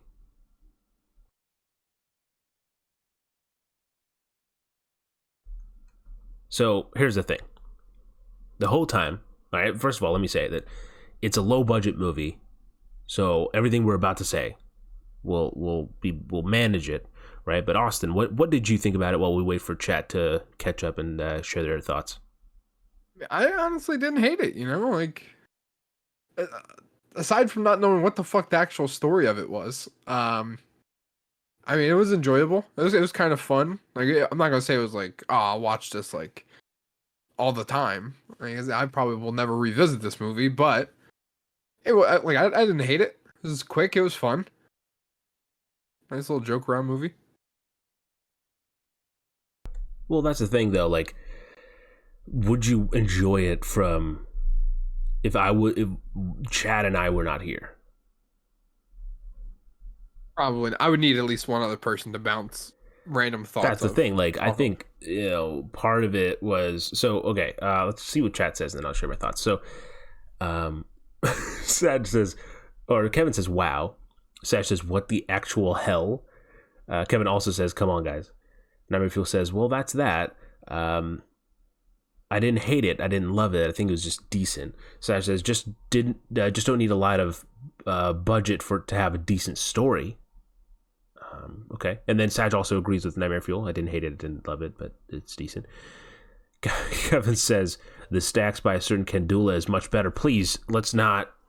If you don't know by now, Suri hates the stacks. So the fact that he chose that one of all of them is hilarious. Yeah, it's I appreciate the kind words. I really do. So my thing with the movie, I was fine with it for the most part, right? Like it had a tone, and the thing that really got this that ended up making me feel the way I do about it, right? Is the fact that the whole time it had a tone, and I think low budget films are awesome. I don't like I like very rarely would I ever watch a movie and have like a negative being they didn't have enough budget, because that's like saying this is cool but they're poor. Like I'm not that's just not really a valid point on most films when you're trying to critique them. But then it had this tone that what the tone was trying to be this kind of cool, ambiguous. It didn't have quite the gusto of an A24 movie, but it's something that you could, like, if it was more polished, with had a little bit more intricate camera angles, and like it didn't have enough of the like every 5 minutes. Yeah, I could definitely see this kind of being a treatment for A24, but that being that it has a certain level of a certain quality, a certain tone, and a certain atmosphere that I thought this movie like had at certain scenes, and at the end, God, dude, the ending sucked, man. Oh my God, the ending with I was like, oh, they're gonna make it open ended. Like, I was like, I would have preferred it to be open ended, but no, it's so stupid. Like, just, oh my god, man. And there's so much shit with the how many times they use that stupid sound effect. Let's see. Nightmare Fuel says pros: good acting, beautiful cinematography, cool creepy shots. The creatures were fun to watch. But he says cons. It was it kind of drag almost too much for me in the second act, and same with the third. I think it overdid with the jump scare sound effect. I wasn't a huge fan of the ending either. Said, what about the music? I didn't care for the music. I thought it was there. I don't think it was. Kevin says the ASMR was crazy and the ending was hilarious. Sad just says bad. Yeah, like I don't think this movie. I'll pull it up just as we talk, just to see what the IMDb and stuff like that says. And IMDb showing a 4.1. I'd agree. Out of 10, I would give it like a 40 around there, or like a 4.0. So let me pull it up. Oh, already pulled it up. Let me pull it back here. So this is called The Retreat 2020. And let's see what we got going on.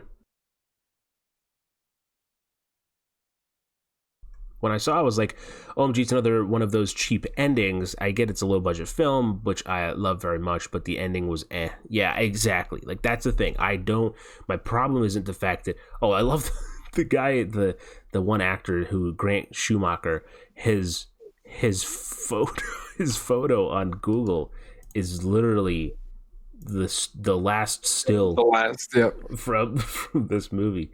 Interesting. I mean, bold of them to this guy clearly had a lot of weight on his shoulders to because he carried pretty much the entire movie.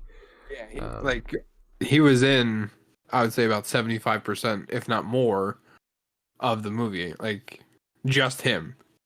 Yeah, exactly. And I'm a little torn. I'm just trying to see what else. Let me pull up the IMDb. I don't think this movie would have any sort of trivia. I think it's a little too slow for that.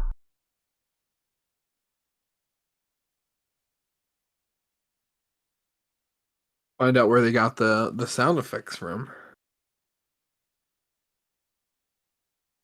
So that way you can use it on your next PS3.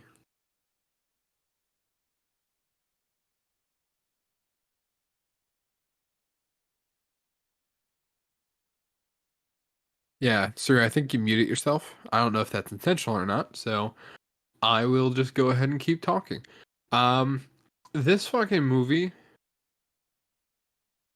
it looked good. Like the location they had for it was fun. I absolutely muted myself. I completely did not realize. Yeah, Kendall muted. That's why I was just kind of fucking filling time because I was like, yep, he's definitely muted. Yeah, I pressed the wrong button. To be honest, I don't really care for Grant that much. Grant being the guy, the main actor. Oh, I thought he was naming the character. Oh, sorry. But man, the movie Stream is an experience. I loved it. Wait, what do you mean? Streaming, like the watch party. The watch party? For sure. I'm enjoying. I do enjoy the watch parties. I think they make these movies, which are movies that normally you would have not watched or heard of. They make them a little bit more interesting because we got a whole bunch of people watching along with us. Right. How did everyone know that I was muted? Everyone just hashtag. It was quiet and then nothing was happening. Oh well, yeah. Yeah, I muted myself. Okay, so I'm trying to see. It's not bad. It's our user reviews. There's no trivia, but it's not bad. However, the jump scares were just way too much. Absolutely, and the thing is, they're not even jump scares, right? Like half of them weren't jump scares. There was just a sound. That was the only thing that was, ruining, like kind of just playing so loudly in the background. I also want to return to the summary. A man finds himself alone and lost after a horrifying encounter with a monster during a backpacking trip into the Adirondack. I don't know how to say it. High peaks. Now he must fight for his life and sanity as he battles the evil Native American legend, the Wendigo. I don't think that was. I think, and this is maybe a little crass of a. I think my problem with the ending, honestly, is that they made the Wendigo more of a psychological thing more than a physical being. Yeah, for sure. And the whole thing with Ryan at the end, that like stoner dude that was like, oh, let's go to Eddie's and do some coke, is that they killed him by attacking him with the Wendigos. So like that added like a whole extra layer of like, well, what the fuck are they? Like, like because I felt like if they just left that part out, like just never even went back to that, because they honestly they could have cut that whole part out and the story wouldn't have changed. I guess they thought the sound effect would make the scenes much more creepy, but personally took out of the scenes. And that's what I'm saying. And we can't really we can't do a watch party of the Ritual because that's a Netflix exclusive. But both these movies are similar in the fact that they not only there's a kind of a monster movie with people stuck in the woods, which is a very kind of common, like it's not like a new plot or anything, but that movie doesn't overuse the jump scare sound, but it has these shots where it just kind of holds on these slow, like just kind of holds on this really nice shots, like really nice scenery, and you'd slowly, like as you look at it for longer and longer, you're like, oh wait, is that what I think it is? And then you're like, oh, that is what I think it is, and it kind of grows on you a little bit, or you kind of notice it.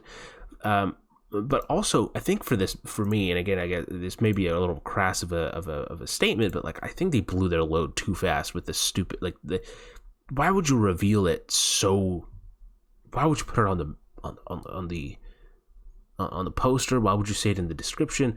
Like it would have been enough to just say there's something waiting in the mountains, and then just have it be that. Like I think part of the fun of walking into a low budget horror movie is seeing what the monster does.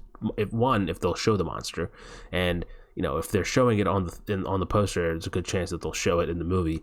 And two, what that monster would look like, which again, if it's on the poster, that's probably what it looks like, unless you're watching Jurassic Shark, where they just take generic stock photos and just put it into the movie. I guess they thought the sound effect would be. Oh no, sorry. Can we see the trailer? Yeah, we can play the trailer, but I'm gonna have to mute it because this is recording for the podcast as well, and it'd be really weird. But we can look at it. We can look and watch the trailer. We can't hear it. Let me skip it. Yeah, but here we go. I feel like there could have been ways around. Like they could have told the exact same story. I think they should have kept it as a psychological thing more than a physical thing. I think that should have stayed the way it was and just left it like that. I think they shouldn't have created like these like different timelines and stuff like that, because it made it too confusing. Again, I think they're trying to go for this A24 like vague ending. You don't know what's going on type of thing. The thing is that it wasn't vague, because then and at the end it did kind of it shows exactly like the outcome he chose, is that because, as the therapist said in the one scene, he's like, there's two outcomes. There's the one where you have a chance at living a semi-decent life. Oh my God, hold on. Watch this.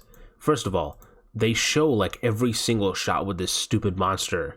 1, 2, 3. And in the trailer, again, blown the load too early. But then, this looks like they just edited it.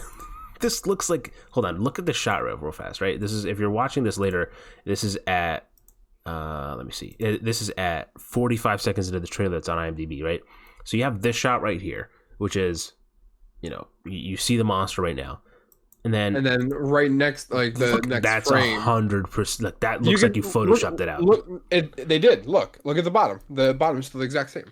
Yeah, like, hold on, let me. And the lighting is still in the same spot. There's no difference in the shadow. Nightmare Fuel says, not a horror movie, but do y'all remember the scene in The Amazing Spider-Man when Gwen is hiding at the lab from the lizard, and you hear the music, you hear that scary piano music? I feel like it could have been better without it. Sash says, I remember. I don't remember personally. Nightmare Fuel says, the thing I the thing is, I love A24 movies, even if they're weird for most people. I still dig them. The Lighthouse is being an example. I have a lot of look. Like this is a oh man, see what I mean? Like, why would you show? They showed the ending. Yeah, They physically showed the ending. but like look, this shot, like these shots are like the vibes of an A24 movie. But I do think the last shot is just super. It just does not. I just didn't. Even the framing of the last shot isn't like. Hold on, let me pull it up. Like that's just not a good framing of the shot. Like there's some good shots in the movie. That was just not it. I'm just trying to. There it is. Yeah, look at that. He's not even centered, and like what, I'm not gonna harp on that last shot too much, but I and then they show. Oh my god, bro! This is.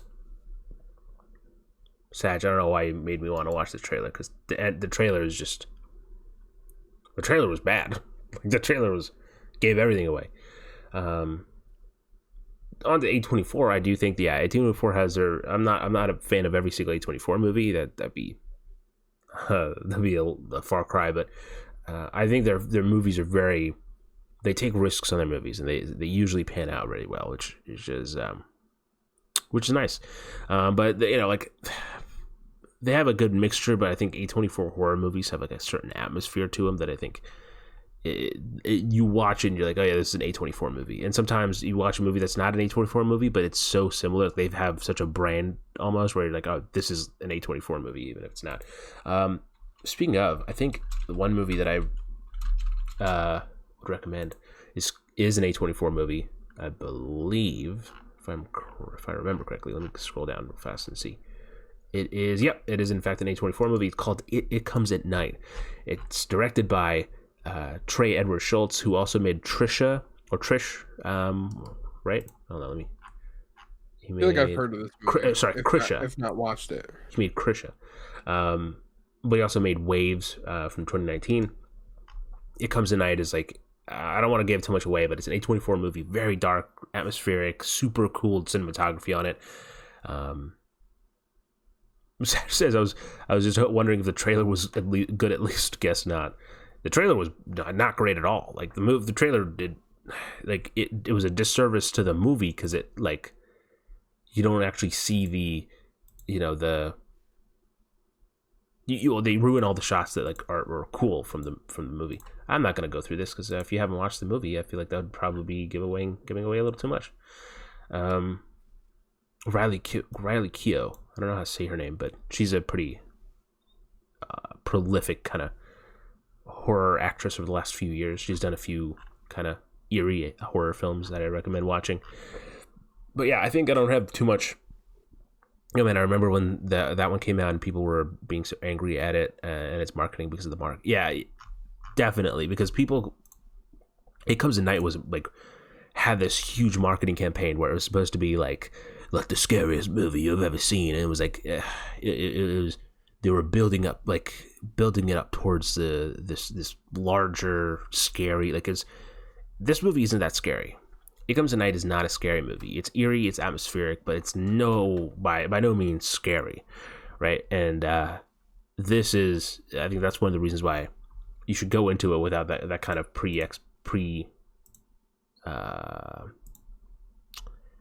what's the word? Not pre-expectations, but expectations. I guess like expectations would be enough. This poster though for It Comes at Night with the dog looking out is so sick. I love the poster for it. I was surprised by how much I enjoyed it. Yeah, it's a weird one, but I do enjoy it. It's even the genre. You wouldn't guess what the genre is, but I appreciate it. Kevin says experimental movie. Which one?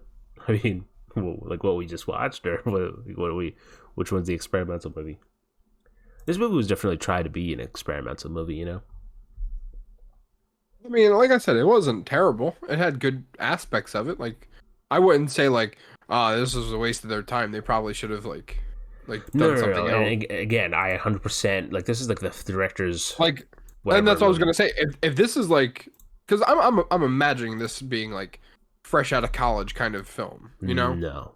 What, you don't think? That was the director's 4th or 5th movie.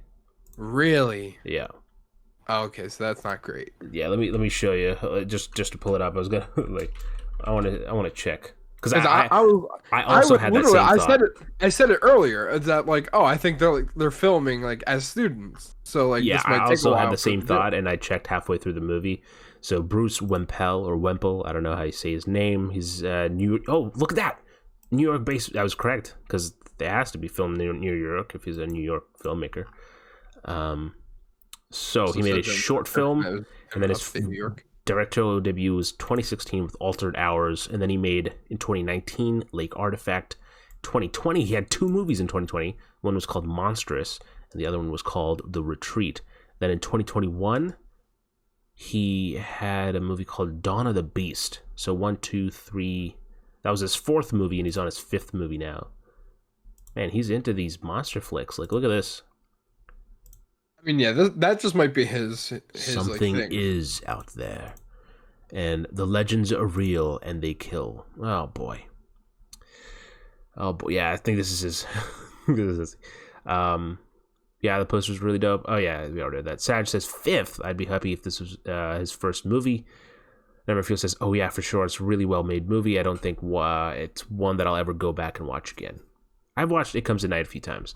I watched it once by myself, a second time with our good friend Lando, and I watched it a 3rd time with Lando because we both enjoyed it so much, and I enjoyed it from a storytelling perspective. Lando is he's a huge he's a cinematographer for a few of the projects I've worked on, so he watched it again with the director's commentary or whatever, and we watched it again in my place.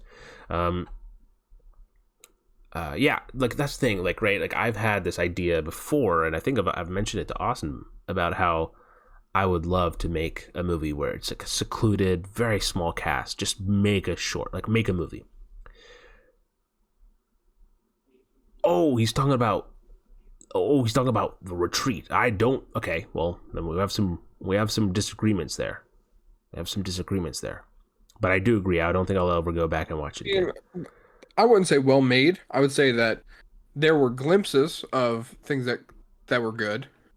Like the location was great, and they had really, really good shots. Whoever location scouted was really good. I mean, clearly, look. This filmmaker likes this. He has a thing, like, right. He has this right of this like mythical kind of creature. Yeah, but murdering people in the woods. it has. I'm not a huge, like, I like monster movies. You know, I've said that before. I'd love to make one of these one day, and maybe, you know, if Austin and I can, post COVID, we can kind of get ourselves together. We can just shoot a movie like this. You know, Austin surviving in the woods. We'll do it. But it just didn't fully land for me in many ways. I think there was a lot of cool ideas just didn't come together. And the color grading was really what threw me off, because the color grading looked like it was part of like a visco filter. Which, yeah. Well, for the most part, it was fine. So there you go. But with that said, I don't really. I wanted to see if I had any stills on here that. Oh, I spelled it wrong, but it's all right. I was typing real fast. I guess it's because I'm a sucker for great visual shots and monster sequences. Or scenes, sorry. Oh, yeah, like this. Kind of like this. The twisting. You see what I mean? It's the same effect that we used, that they used as well. Look at me. What? So look at me. Hell yeah. And if you guys, you know, make sure you we're gonna get the numbers up here, not the rating. I meant the number of people that watched it. I don't care about the rating. That's just about the number of people that. Blurred Man. Yep, that's me. Yeah. Also featured in a couple. Just one, and one trailer for a movie festival. Guys, I gotta say, all right, let me give you this. Do we want to do this now? I think we can do this now. Because, you know what? I've been talking a lot. I feel like I've been talking a lot of smack. I'm trying not to. I want to be very nice, especially with these low-budget movies. I want to be very honest, of course. But we got to admire... Of what this was filmed on? Is that what No, you're? no, no, no, no, no, no. I'll explain. So 9.3. Wow. Okay. Sag, I don't determine the ratings, but I do appreciate the fact that we have people watching. But so here's the thing, right? I'm not saying I'm not going to be out here and say I'm a great filmmaker. I think I do have a unique voice, but I'm not going to say I'm the best. So I do want to point out something. I'm proud, man. Thank you, Sag. I really appreciate it. I really do. That's genuine. So let me. I want to take a second, right? So the second quote. Thank you, Kevin. I'm glad that you realized that I made this, not by.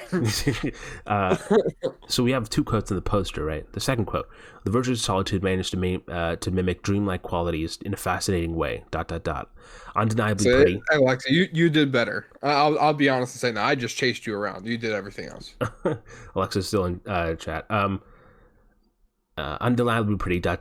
Genuinely scary and dramatic. ... Brilliant. Obviously, that's a very great review, right? Let me actually read this review to you, all right? Because it is not good. This person, the line you pulled off of the review. Yeah, I did that. All right, so let me. Here we go. This is completely derailed, but this is our podcast. We can do whatever we want with it. So here's the review for my short film, The Virtues of Solitude, which came out in 2019. Alexa said it wouldn't have been scary without your natural murderer presence. It's true. He just the way I'm glad that I just bring that natural presence. He walks on a set and just you everyone's can murder uncomfortable me at any point. Yeah. So okay. So this is the review for my short film. It came out in 2020 to the public. It premiered at festivals in 2019.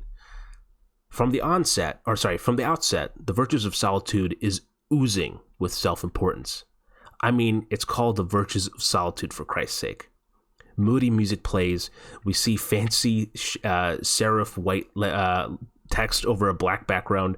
A Sri Kandula film, it reads, as though the name might mean anything to anyone. Then, the spirit is not born, nor does it die at any time. A quote that sounds vaguely good and bears little to no significance to the movie we're about to watch. Which I have no idea what he's talking about, because I think it's pretty self-explanatory why that quote isn't used. Anyway,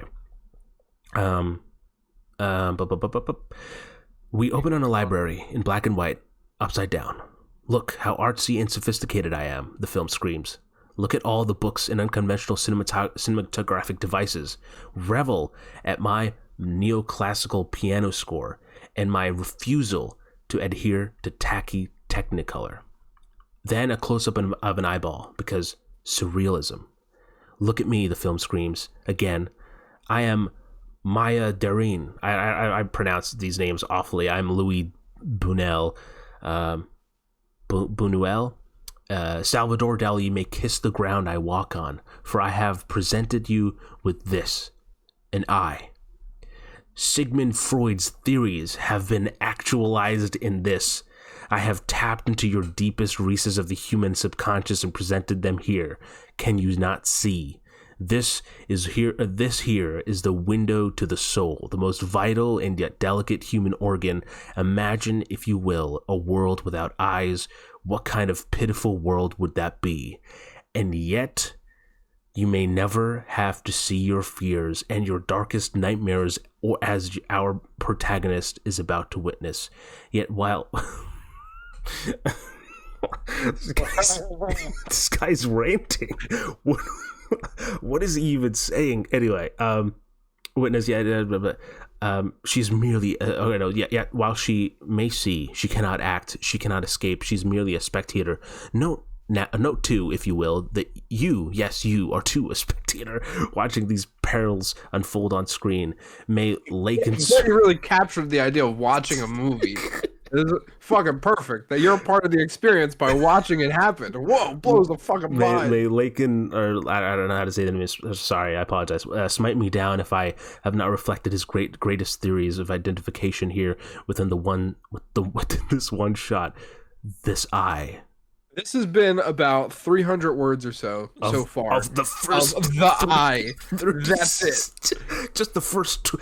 This is a 9-minute short film. He's harp 2 paragraphs on the first 20 seconds, 10 seconds of the movie.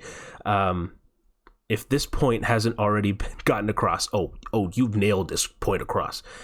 We get to see a close-up of both eyes and many more eye shots throughout. The real problem arises when the film actually gets pretty good. I don't know why they used hashtag. I guess it's for their website analytics. The hashtag cinematography, although it enforces a pre-tension atmosphere, is undeniably pretty, and sweeping camera movements as we follow a chase through the library are just brilliant. See what I did there? I stole his words because he had he ranted, and I cherry picked the shit out of his words. The film cuts between the two characters seamlessly, and we are left disoriented in this surrealist library chase. The use of the blur effect to hide faces is simple but effective. The film manages to mimic dreamlike qualities in a fascinating way. Some movements are genuinely scary and dramatic. I certainly can't deny the quality of the soundtrack. Yes, I described it as moody earlier, but it's honestly pretty brilliant. That's fucking. You're going back on your shit. Just don't say anything. Don't shit talk it. And then he's going back to he goes back. Okay, so Alexandria Stille's performance is great until she starts to speak. Not so much because she struggles to deliver the lines, but because the dialogue is so trite and cliche that Daniel Day-Lewis would struggle to give a good performance out of it. Just as the film starts to get good, he delivers more of the faux deep quote from earlier, reminding you why you were so frustrated with the film's opening 10 seconds, why you were so frustrated with the opening 10 seconds. I don't think I was in an audience of people watching this. I don't think anyone was like, oh, it's fucking reading. And towards the end of all the good qualities seem to fade and become fade. I think he meant to say away, but he said award. And we're left with the awkward performances, flat cinematography, and sloppy editing, but still some suggestion that maybe what you're watching is still meant to be good. Love me, the film says, because I can no longer love myself. Now, here's the thing, right? That's the whole review? Yeah, that's the whole review. That's the review. He said nothing. Yeah, so that's the thing. Let me. So obviously, this guy. First off, fuck this guy. He doesn't even mention me once. What's up with that bullshit? That's how I know this guy's a fucking hack. You don't know me? You don't know me? UK film review? The fuck is your problem? So this guy and clearly. Second off, this dude fucking. He has covered 30 seconds of this fucking movie in fucking 1,000 words. He has not grasped anything. He didn't give a general overview of the entire story. He brings up 2 of the 3 parts of a quote that in its entirety makes complete sense. If you break it down into chapters like you did, each step makes sense. And then the entire quote at the end, read in its entirety, completes it. So do the full fucking review, stop being lazy, and just seeming like a condescending cunt, and fucking either do it all or don't. Well, first of all, what is this? Let me read the chat real fast, and then I'll share my thoughts on this wonderful review that we just read.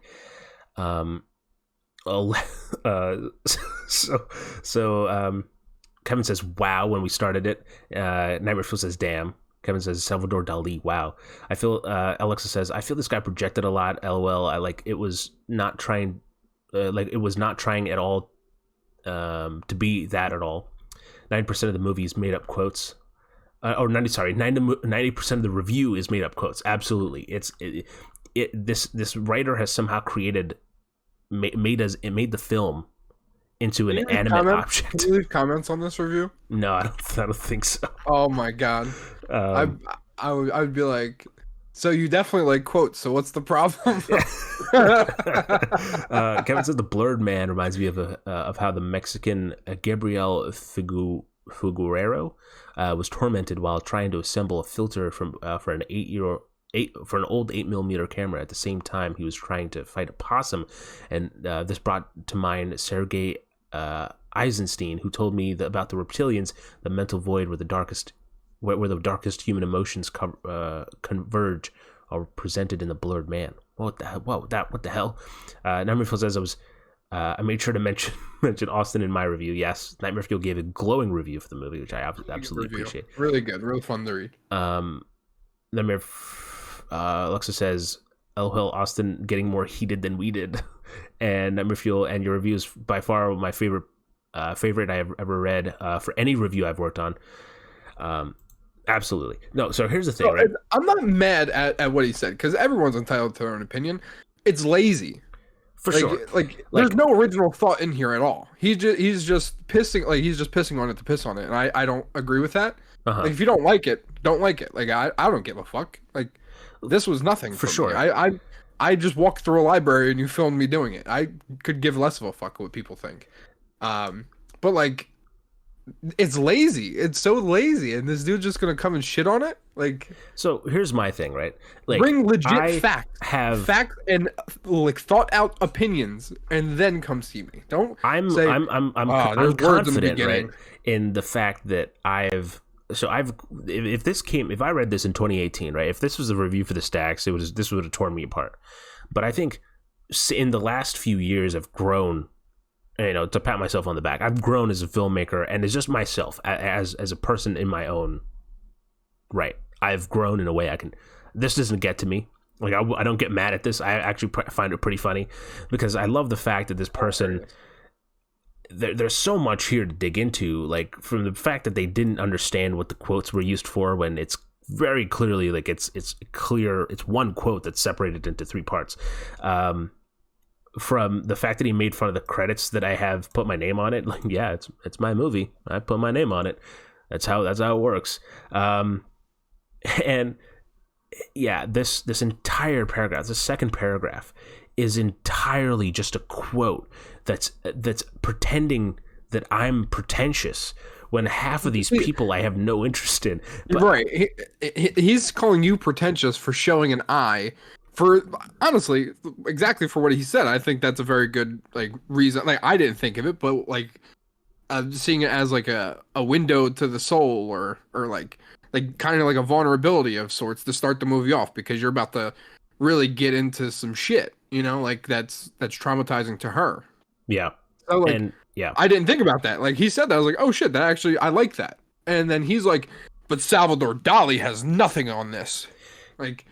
Like, what? I wouldn't have thought of fucking Salvador Dali, dude. Like, you're going to call us pretentious? No, but, like, you're over here name dropping. No. Specifically, Salvador Dali may kiss the ground I walk on for what I have presented you with this, and so look. If anyone's going to know what I had intended when I made this movie, it's Alexa and Austin, who I told, obviously I made the movie with them, so like they were there. Austin, swear on your life, all right? Have I ever mentioned any of these people when we were shooting this movie? Sir, you didn't know how to pronounce them now. Yes, you got me there. Yeah, like I didn't have any of these influences. It came from where I had intended. Let me tell you Suri's process. He came up to me, he's like, I'm thinking about doing another short film in the Stacks. No, I texted you. I didn't even go up to you. I just texted you. And I was like, okay. And then, like, next time we met up, I was like, so what do you want to do? And he's like, basically the same thing for you, like, that you did for the Stacks, just, like, be menacing in the Stacks. And then, like, I like, would talk about, like, my thoughts on, like, whatever the story was. Like, it went back to, like, being, like, like an abusive father type role for me, and traumatized Alexa, like going through like her memories, or like basically running from these emotions and stuff like that. So like that was the extent of it. That conversation is basically what I just said. That's it. Mm-hmm. It never name dropped anybody. Literally, I think even the whole eye thing, it didn't happen until the day of. He was like, like I think you wanted to do almost like what we did with the Stacks, where it was like the exit sign, like, or like signs, or like her appearing basically into the Stacks and then just taking it from there. I don't even remember how the eye thing happened. I think you were just like, this is like close up to her face. I think you originally were starting on her eye and like moving out. I think is. It was originally a more complex shot, but like the eye is very much so like a part of it. Obviously, the poster is just. The eye, the whole poster thing didn't even come until after the fact, because I mean, no, but like the eyes were always meant to be like that was always there. Like the eyes had significance in the part because that was like it had to do with the story. Again, I'm vague because I don't want to. I think everyone in chat, especially for those of you who've watched it, have your own interpretations. I don't want to say anything in regards to the interpretations. Let me catch up on chat real fast. I don't think they finished the credits to see the quote and where it's from. True. Zach says, I'm just confused. I really have no idea what the dude thought about the movie. He just said some things. Alexa agrees. Yeah, I didn't say anything of substance. I agree. Number Phil says, when I first saw your film on Letterboxd, I was surprised that there wasn't a review yet, and I was like, oh, I'm gonna have a blast reviewing it. And when it comes to reviews, I want to try and be organized and make sure I know what I'm talking about, and is easy to read for people to read, and of course give credit to the director, composers, and actors, etc. Yeah, I mean, you had a better review than especially Austin. especially Austin. So, like, I don't...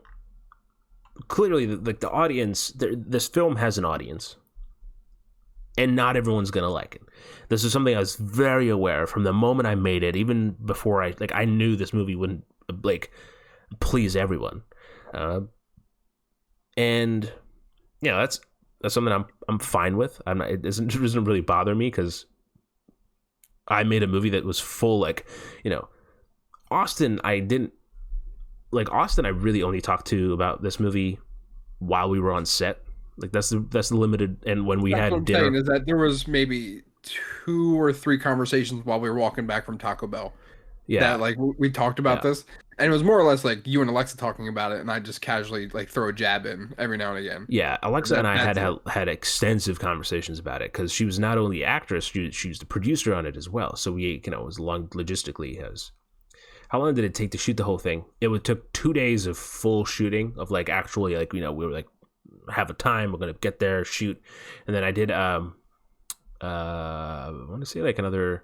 There's a third day that was an hour, 2 hours of just catch-ups, reshoots and stuff, just kind of to patch it together. The original cut of the movie was 12 minutes long, and it has one of the coolest shots that I've ever done, one of the coolest sequences I've ever done in a movie, but it was cut because it just didn't fit. It wasn't right for the movie, so we took it out.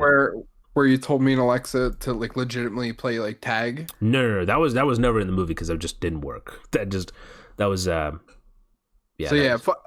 true story. This was later at night, because I remember I was covering shit for work in between release the Can-Do Look At that doesn't exist anymore. And so it was probably 7:38 at night maybe when we were filming this. The library was probably closer to close, and Suri goes, you know what, I want you two to just chase each other. He's like, Austin, just go somewhere, and then I'm gonna say go, and then you try to find Alexa, and then Alexa, you run from him if you see him. And so it really became I had to look menacing all the time. Alexa, I think may have actually been legitimately scared because she fucking yelled.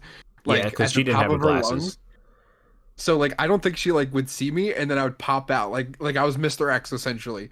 Mm-hmm. And fucking I just remember her yelling, and then I immediately I hear the yell, and I'm trying not to break, but I was like, oh shit, we're gonna get yelled at again, just like we did at the Stacks.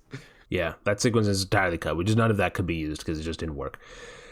The Can-Do cut will be 7 hours and 52 minutes. Yeah, I just want to make a feature-length film. 40% of that will just be eye shots. Yeah. So I kept just getting startled by...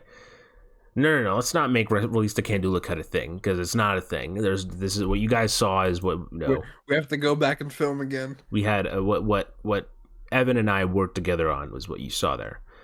But what I'm trying to say was, and the reason why we brought it from the retreat all the way down to here, this 20 minute sequence where we talked about this, is the fact that... Way longer than 20 minutes. You're generous with 20 minutes. Is it really?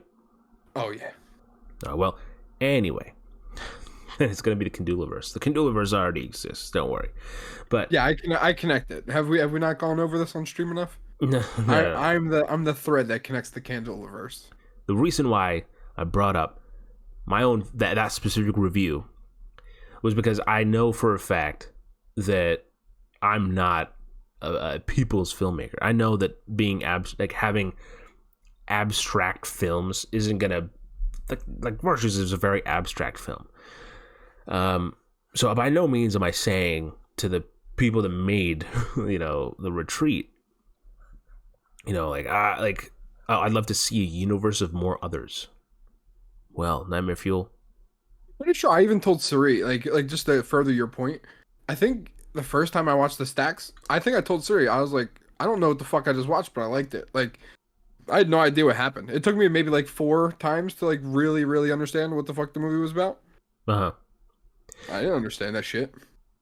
Yeah, It was and too complicated. I think that to me, what made it the most interesting was honest the reptilian verse. Yeah. Is honestly like is you guys, like you watching it, like I cannot. So like the Virtues played in several theaters, several film festivals, and what my favorite things just ever, like I did Q&As after the screenings and stuff. Like I went up to the front, answered questions that people had after the screenings. But when it finally released on Halloween 2020, when it finally hit public, and seeing everyone have theories and like, this is what I think happens, and this is what I think happens, and what does this represent, that made it so awesome. That made it so much, that made it worth it, the whole thing. But I'm not, by no means, a perfect filmmaker. So I don't ever want, and going forward in this episode or in this series, this podcast, I don't ever want to be like, oh, this movie wasn't cool because it was like, it's too pretentious. Like, this guy fucking ate me out over the fact that he thought I was too pretentious, even though I don't think it was. That's just how we make movies. like It'd be one thing if I was like, oh yeah, so he's pretentious, because like I'm very much opposite of that. Like I would say you're more pretentious than I am, but I think that just comes with you being more creative and understanding more of like what you're trying to go for. Yeah. And but look, that guy has no fucking room to talk. To explain, he name dropped like a motherfucker. To explain Austin and I's friendship, and same with Lexa, if I am pretentious, they will tell me. They would not hesitate in letting me know that I am full of shit. Like I have friends. Luckily, I guess, that I have friends that do. They're fast to humble me, and now I guess I have all of you guys as well to humble me really fast if I ever do get too big in my own head. But yeah, there we go. That was we made it almost an hour past the movie. Oh, I remember. Still getting viewers. We're getting more people watching right now. Let me delete the retreat real fast. Oh, I remember doing a note list of many theories I did after every watch, because it was so invested, and I think I only included the ones I thought made more sense in the review.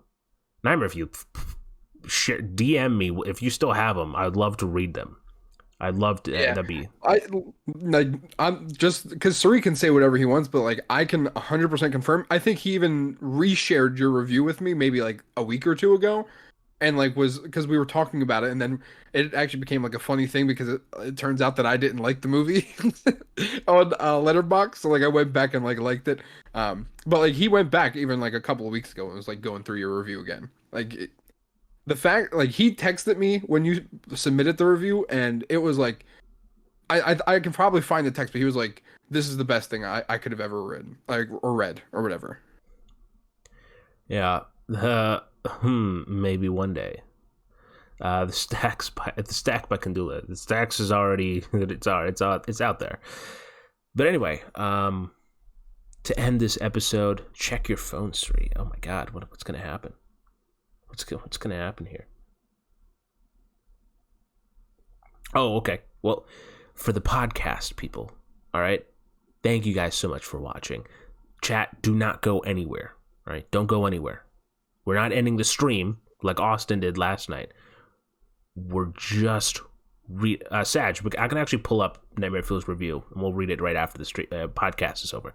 So let me end the podcast, and then we'll talk. All right, what's going to keep going? So... podcast people, thank you guys for listening to this podcast. If you enjoyed it, then please go on Apple Podcasts and give it a rating. Of course, subscribe, and you'll get notified whenever we go, or whenever a new episode goes up. And if you want to watch live, then go to Twitch, and you can watch live with us. Chat, everyone, don't go anywhere. As for myself and Austin for this episode of the podcast, that's it. Peace. Yeah. All right, chat. Here we go. Side note, real quick. Uh-huh. I know we already have discussed that. Excuse me. That we have a lot of games that we want to play. Yeah. But I can get It Takes Two. I'm not going to say how or why for very cheap. Should I pull the trigger on it? I mean, for future, it's going to be there, you know? Okay, I'm going to do it then. I won't be getting it for a while. It's currently out of stock, but okay, the option's there, so I think I'm going to take it. I think I heard Alexa join. Yes. There it is. All right, so yeah, that's what she said. She said end the episode so I can join. Yeah, because my audio won't be good enough for the podcast. By the way, chat, if you guys have Letterboxd or IMDb, take a second. Go ahead, and you don't even have to give a good rating or anything. Just say that you watched it. That's all I need. That's all I take. Here, let's pull it up. Mm-hmm. Virtues was fun though. Yeah, it was a fun time. I mean, that dude shit over this movie. and I love reading. Again, it couldn't bother me less. I've laughed through it. I'm not laughing through my pain. I just don't have it. Like it doesn't bother me. I hope he goes back and sees that you used his quote. Oh, I hope so. That's why I include that is hilarious. Me and Sri worked together to like pull out the quote, you know. Oh yeah. And, like make it like as good as. As soon as I started working on the poster, I was like, I'm gonna include this guy's quote because it would piss. I think nothing would piss him off more than him shitting on it with thinking just thinking it would bother you, and then you're like, hey, he said something nice about it right here. Yeah. So I just got It Takes Two for $13. Oh, nice. Physical copy. Oh shit. Okay. Ooh, so does it come with like the friend code? Yeah. I think the digital one comes with it too. Awesome. Oh. But yeah, my favorite thing about the pretentious paragraph, you know, about how we're so pretentious, is the fact that I literally don't know more of those names than I know. Yeah. Like, it really just shows how pretentious like they are, you know. Yeah. Outside of Salvador Dali and Sigmund Freud, that's about it. That's about all that's where that's all the words I know of that paragraph. All right, so here's Nightmare Fuel's review. Again, gracious, wonderful review for best review ever for The Virtues of Solitude. The Virtues of Solitude tells the story of Olivia trying to escape an entity known as the Other in this claustrophobic underground facility. Can she break free from him, and will she survive? First of all right, not only did he give a better blurb than actual IMDb summary that I'd wrote up, this one sentence, right? One sentence? Yeah, no, two sentences, has more information about the plot than the entirety of that UK review. That's true. Like, I know more about this movie from reading this two sentences than the 5 paragraphs, whatever it was, for the last. If I was based on the story off of that review, I'd been like, wow, is this a movie of someone reading quotes? And you get this close up of their eye reading the quote? Yeah, honestly. Before getting into this review, I gotta say this first. After describing the YouTube channel GW International and their reaction to the Batman trailer from last year, I've been digging into the content. I got you. Batman. Oh yes, yeah. Please, thanks, Austin. I've been digging the content they've put out there since the reaction videos, live streams, gameplays, and everything. There's such awesome people to talk to as well. Oh, dude, you're making me blush. Once I found out, I know. So you like sent it to me, and I just like couldn't help but smile. Once I found out that they had a few short films on YouTube, this being one of them, I got very excited. I was excited to see what they've. Guys, we have to watch. Road to No End. Big dramatic. Oh yeah, we have to watch Road to No End. Today. Don't do it today. I can't watch it. No, don't do it today. Oh man, can you believe this, chat? Let's do it this weekend. It'll be a nice, relaxing after my Resident Evil. All right. Yeah. That's fair. We can grant her that at least. Yes, that is true. That's the only reason why I said yes. My misery this upcoming weekend. Now, before discussing it, I must say that I absolutely love short films, and I love to support anyone who makes them because they love cinema and their creative stories they want to share with the world. What made me even more excited about this film is that it's horror, and that just happens to be my favorite genre of film. When it came to watching it, I decided to experience this in the dark with the volume up. Yep, I did that, boy, and it was awesome. That's the way to watch it. That's the best way to watch it. Totally the way to do it. Just in the dark, headphones, like the score that Tom did. I will always praise Tom's score for the movie because I had nothing to do with it. I didn't tell him anything. Sorry, you should write him now. Say pretentious. And he should reevaluate his life. Mm-hmm. Yeah, that's one I did not send. It's moody, but masterful. It's moody. You're pretentious or something. Yeah. That. Yeah. I did not send Tom that review because that was, that's not. Send him just the paragraph where he says that the music's great.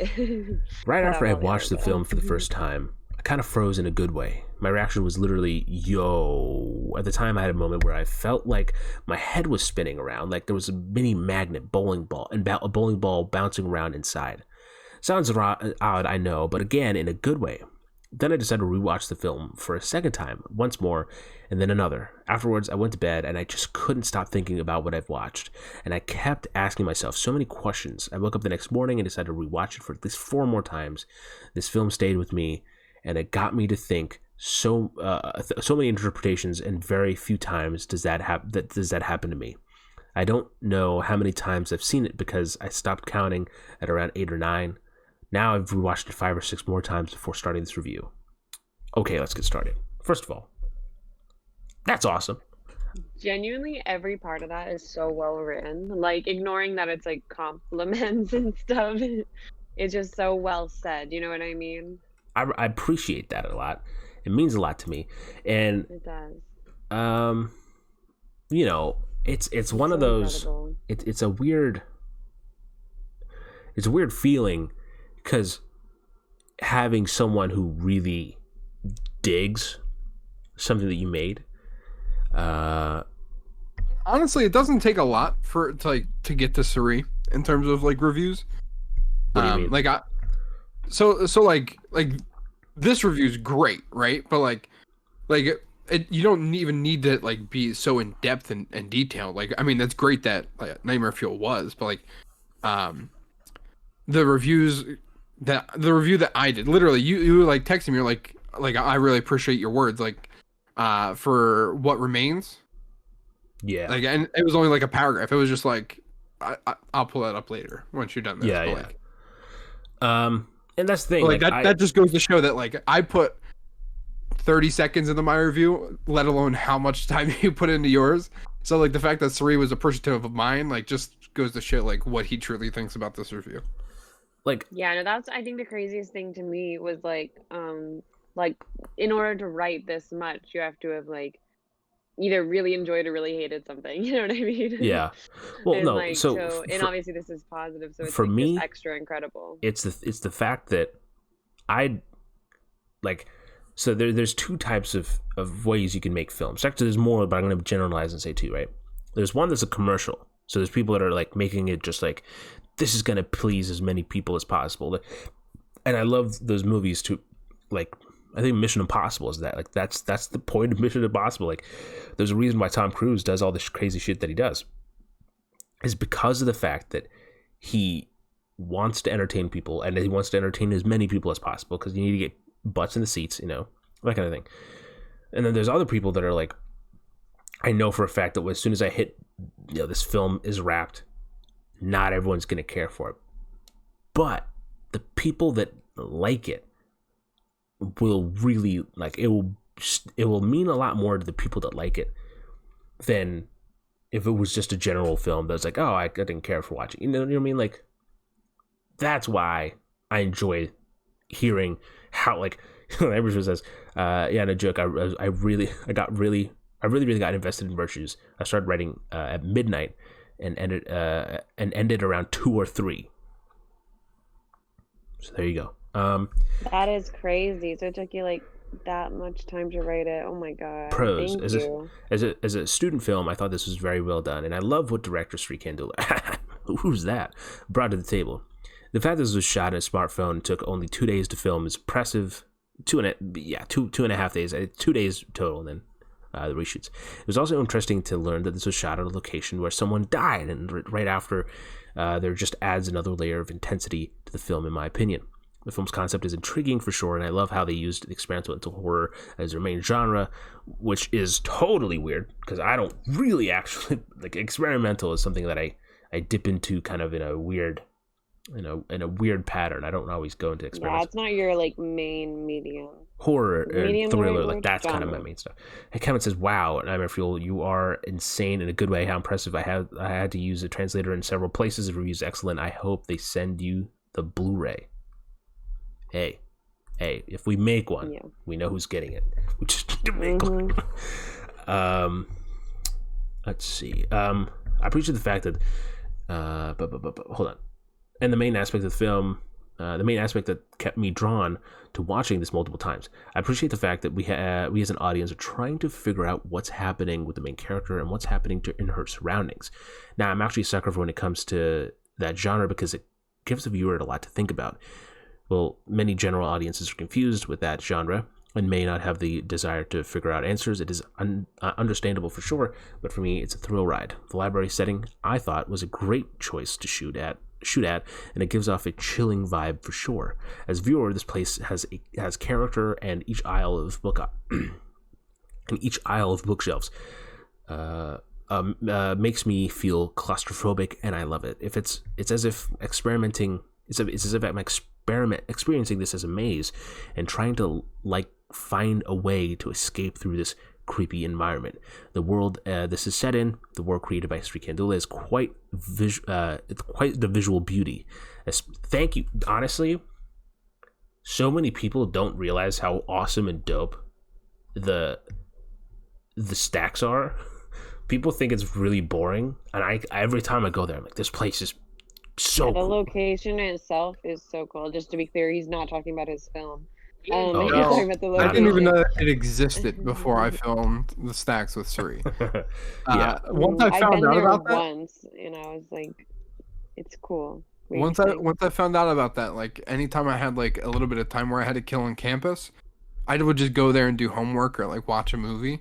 I was there all the time. I found it too creepy. I couldn't spend a lot of time there by myself. No. I was always like along the desks with like a bunch of other people. Yeah, I would never go to like where we filmed. No, that's where I went. Every time I was in there, you're a fucking psychopath. I would go to the most remote part where there was no one, like, and sit there. He's crazy. I especially love when it's forming into something very twisted with the end credits, and every time I watched it, I always thought, wow, I want to live in there. I don't care if I'm going to be chased by the other. I just want to see those bookshelves form. That's probably just me being a crazy fan. No, absolutely not, because I spent a lot of time in the stacks, and yeah, I'm a big fan of. I love just being there. And also, there's one thing that we don't entirely capture in the movie that I tried to, is that there's just a constant. So there's a whole bunch of fans that are constantly on, and they always pump in air, and there's like there's just a hum throughout the entire place, and that to me was great. I love the white noise, so it was great. The atmosphere alone is effective too if you really pay attention to the film. Trust me, watch this in the dark. Watch this in a dark room, or heck, watch it in a dark closet and see if you can visualize yourself trapped in those aisles of bookshelves. There are some small, really good visual shots in there too. A few examples being the opening shot of the library aisles, the opening shot of Alexa Stilley's character Olivia standing, cool shots of her face, and some cool ones of the bookshelves. My personal favorite shot of the film is actually the YouTube thumbnail. Just a shot of Olivia character checking out the book in this visually stunning. Whoa, this looks cool. This is my reaction when hold on. Do you know Nightmare Fuel? Are you still here? Because now that I hold on. You guys probably know what I'm talking about, but Nightmare Fuel, let me know if you're still in chat because I want to show you something. And everyone else, obviously, but he the fact that I'm reading his review. She'll be here. Not solid. I spelled movie wrong. So this is the shot that he's talking about right here, right? The one with the arrows kind of. I really like the shot as well. I really dug the shot, but yeah, it's one of my favorites. God damn, we got 55 likes. Damn, Look at us go. My God, that's like zero dislikes. Wow, that's really surprising. That was very surprising. The guy who gave the other review watched it from a different link, so. Yeah, he also watched a different ending too. Yeah. Okay, so he did watch the. Here's the thing, right? This is the shot you're talking about. I don't know if you know this because you didn't point it out in your review. Well, it doesn't mean you didn't notice it because I'm sure you noticed more than you said. Well, if you look at right here, look at the right side of the frame. That's your boy. That's the reptilian himself. And you see, if you pay attention. Notice how like the darkness is a bit like. Wait, that's me. Longer on the right side. Yeah. See, look, there he is. He moves out of the way. Oh shit! Look at that. Mhm. I didn't even notice that shit. Now it's me. Look at that. Forgot I about legitimately might have just been standing in his way. I really no. don't know. I had you. Okay. No, I had you do it because yeah. I gave you a cue and then you sink down below. So if you did watch, if you liked it, if you didn't notice it before, there you go. It's a little Easter egg, not Easter egg. Fun Detail, fact, trivia. Detail that may have missed if you didn't notice. It's the equivalent of the hands that come out of the shelves in the stacks. Exactly. Yeah. I wanted to do that. Yeah, that's exactly what I wanted to do. That's you wanted things like that. Yeah, I remember. Perkins, the evil entity, the creepy guy. That's just you just described his name. We're talking about the right side, yes. Even though it was dark, I'm gonna have to notice go it. in a couple of minutes, just so you know. I don't think I'm gonna be able to stay if we read this whole review. Wow. Remember, she hates your review. That's what she thinks. I love your review, Nightmare Fuel, but I gotta go. You can go. I know you got a busy day ahead of you. Oh, if you're stay for like 2 more minutes. I did notice it, but I just forgot to mention it. That's good on you. I didn't notice that shit, and it was me. That's funny. Well, he also watched it, I think, more times than you have. Probably. I probably watched it 5-6 times, maybe. Yeah, he's seen it 18, 19. So yeah. I appreciate the fact that this movie was made a black and white project because it's another layer that makes it eerie. I myself happen to be a diehard fan of black and white cinema, and I don't care if I'm the only person in my age group that loves it. I've always been a fan. Black and white. Of it as a kid and still am to this day. As a viewer, the black and white choice, along with the musical score, gives me flashback to many movies in the 1960s era. Perfect example being Alfred Hitchcock's Psycho, which honestly, I mean, I can't even compare. But I appreciate the fact that you mentioned it. But there's it's very kind.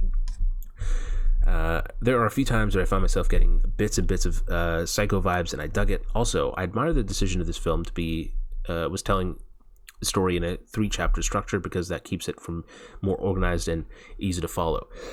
Plus, the chapter aspect kind of reminded me of silent films, which I dig a lot. Alexis Stilley stars as Olivia, the main character, the main focus of the film, and I thought she did phenomenally well in her role, give or take. She nailed her acting with the actions of her eyes and emotions. We, the audience, are following Olivia's morbid journey throughout the film and are expecting that she's experiencing what she's experiencing, and we are with her in the search for the best way to escape this world. I also thought that the actor Austin Parkins did such a great job as well. With him as the other, aka with him as the other, aka the other, he was quite effective, especially when he's roaming the aisles and chasing after Stilley's character. He not only did he felt like an evil entity, which I think that's what Kevin was referring to, but he also felt like a slasher. I love the mystery and creepy vibe of his character. The score, that natural murderer presence. The score was titled. So actually, all right, I have to jump off after those wonderful compliments. Thank you so much, Nightmare Fuel. I may be still in chat a bit, but I have to jump off the voice now. So all right, I'll right, talk to Alexa. y'all later this week. Yep. Bye, everyone. Have a good night. We're gonna finish this up real fast. So the score was titled "Eternal" by Tom Bluxham, which Tom. Actually, fun fact: that's not the entire score. There's more to that score. I just didn't put it up because I'm selfish. It's dramatic, morbid, beautiful, and chaotic. It's effective and bombastic, especially when it's heard during the film's first jump scare. Not gonna lie, I did jump quite a bit in my first two to three watches. The sound design especially supported the music by making it all that scary and loud. Both the score and the sound design are very well done. Just like the film, I've listened to the score multiple times, and even during moments when I'm drawing or some chores around my house. Hell yeah, dude, the score fucking rocks. But I've also listened to it in my room while I'm looking at the ceiling or closing my eyes to visualizing beautiful dark imagery. Honestly, dude, I cannot praise Tom enough for what he did. For my final for my final pro, and this is a short one, I like to say that for an 8-minute and 45-second film, it is a very well paced and does not drag at all. You should see the 12-minute version. That dragged like a bitch. Not once did I find myself get bored and see if anything got rushed. Nope. To me, the film's runtime and narrative structure was perfectly paced. Cons. As far as many cons go, I got nothing. Yep, I'm glad to say that there's not a single aspect for me to criticize. I am being brutally honest. I couldn't find anything and this is coming from someone who has watched this multiple times. Now, I am aware this is a college film, but there's nothing to complain about, really. All that really matters to me is the final vision and the vision, the art, the message of the film is trying to say. If anyone out there wants to support smaller films, I definitely recommend checking this one out, and we'll give it your own interpretation. Also, if this were to get a Blu-ray release, I would definitely purchase a copy day one. He gave it 2 thumbs up. I'm actually gonna stop it there because it's spoilers from then on, and I don't want to spoil it. I don't want to spoil it for anyone who hasn't watched it. But I am gonna do this. I am going to drop a link to the movie. If you have not yet watched it, go ahead, give it a go, give it your thoughts, give it your thing. I'm out of it. I need to get to sleep. I got 12 minutes to sleep before I lose my shit. So, thank you guys so much. Austin, you were quiet. Do you have anything to say about that glowing review? Love it. Yeah, it's fun. Literally, Suri's big thing, and he's told me this a couple times because there's been a couple instances of it that, like, the fact that, and then, like, this goes back to his point as well, is of like not doing it for like the most people, but just doing it for the 1 or 2 people, because he really prides himself on, like, this, or I shouldn't say prides himself, but like he takes such great, like, pleasure in the couple of compliments that he gets. Like, this makes me want to go out and film stuff, and like that's basically what the review does. It, like, gives you that, like, reaffirmation of, like, you did something right. Like, even if a lot of people don't like it, you know that you did something right because the few that understood it thoroughly and enjoyed it, like, really enjoyed it. Yeah. I mean, I'm not gonna say that I don't feel pressure, because that was, like, you know, whatever my next project is, I feel like it's got to live up to something, you know. But cool wallpaper, yeah, thank you. But no, I really do appreciate it. I appreciate all, like, not just Nightmare Fuel. Like, obviously, you wrote the giant review. Everyone who has watched it and said some nice things, or, you know, even mean things. Like, dude, I really appreciate it. Everyone, you know, that's awesome. And I think we can end it on a high note. You know, we had a good stream, and now we take it away. And because we were talking about it, I'm gonna play the music. I'm gonna play the score in the background while we end the stream. So thank you guys so much for listening. And yeah, this is not copyrighted because it's our music, so it works. Thank you guys for watching. Thank you guys for hanging out with us. Thanks for watching the movie as well. Thank you for sharing my review. No, thank you for writing it. And Sag, thank you for sticking around. Take care, guys. You take care as well. Everyone else watching that's still sticking around, you guys are awesome. See you next time. I believe our next stream will be on Friday. where Alexa will be starting. Do something random during the week, but yeah, unless we play Division or something like that. On Friday, Alexa will be starting Resident Evil 3 remake, which is very exciting. As she says in chat, good night, good morning, good time. Good night, people. I will talk to you guys later.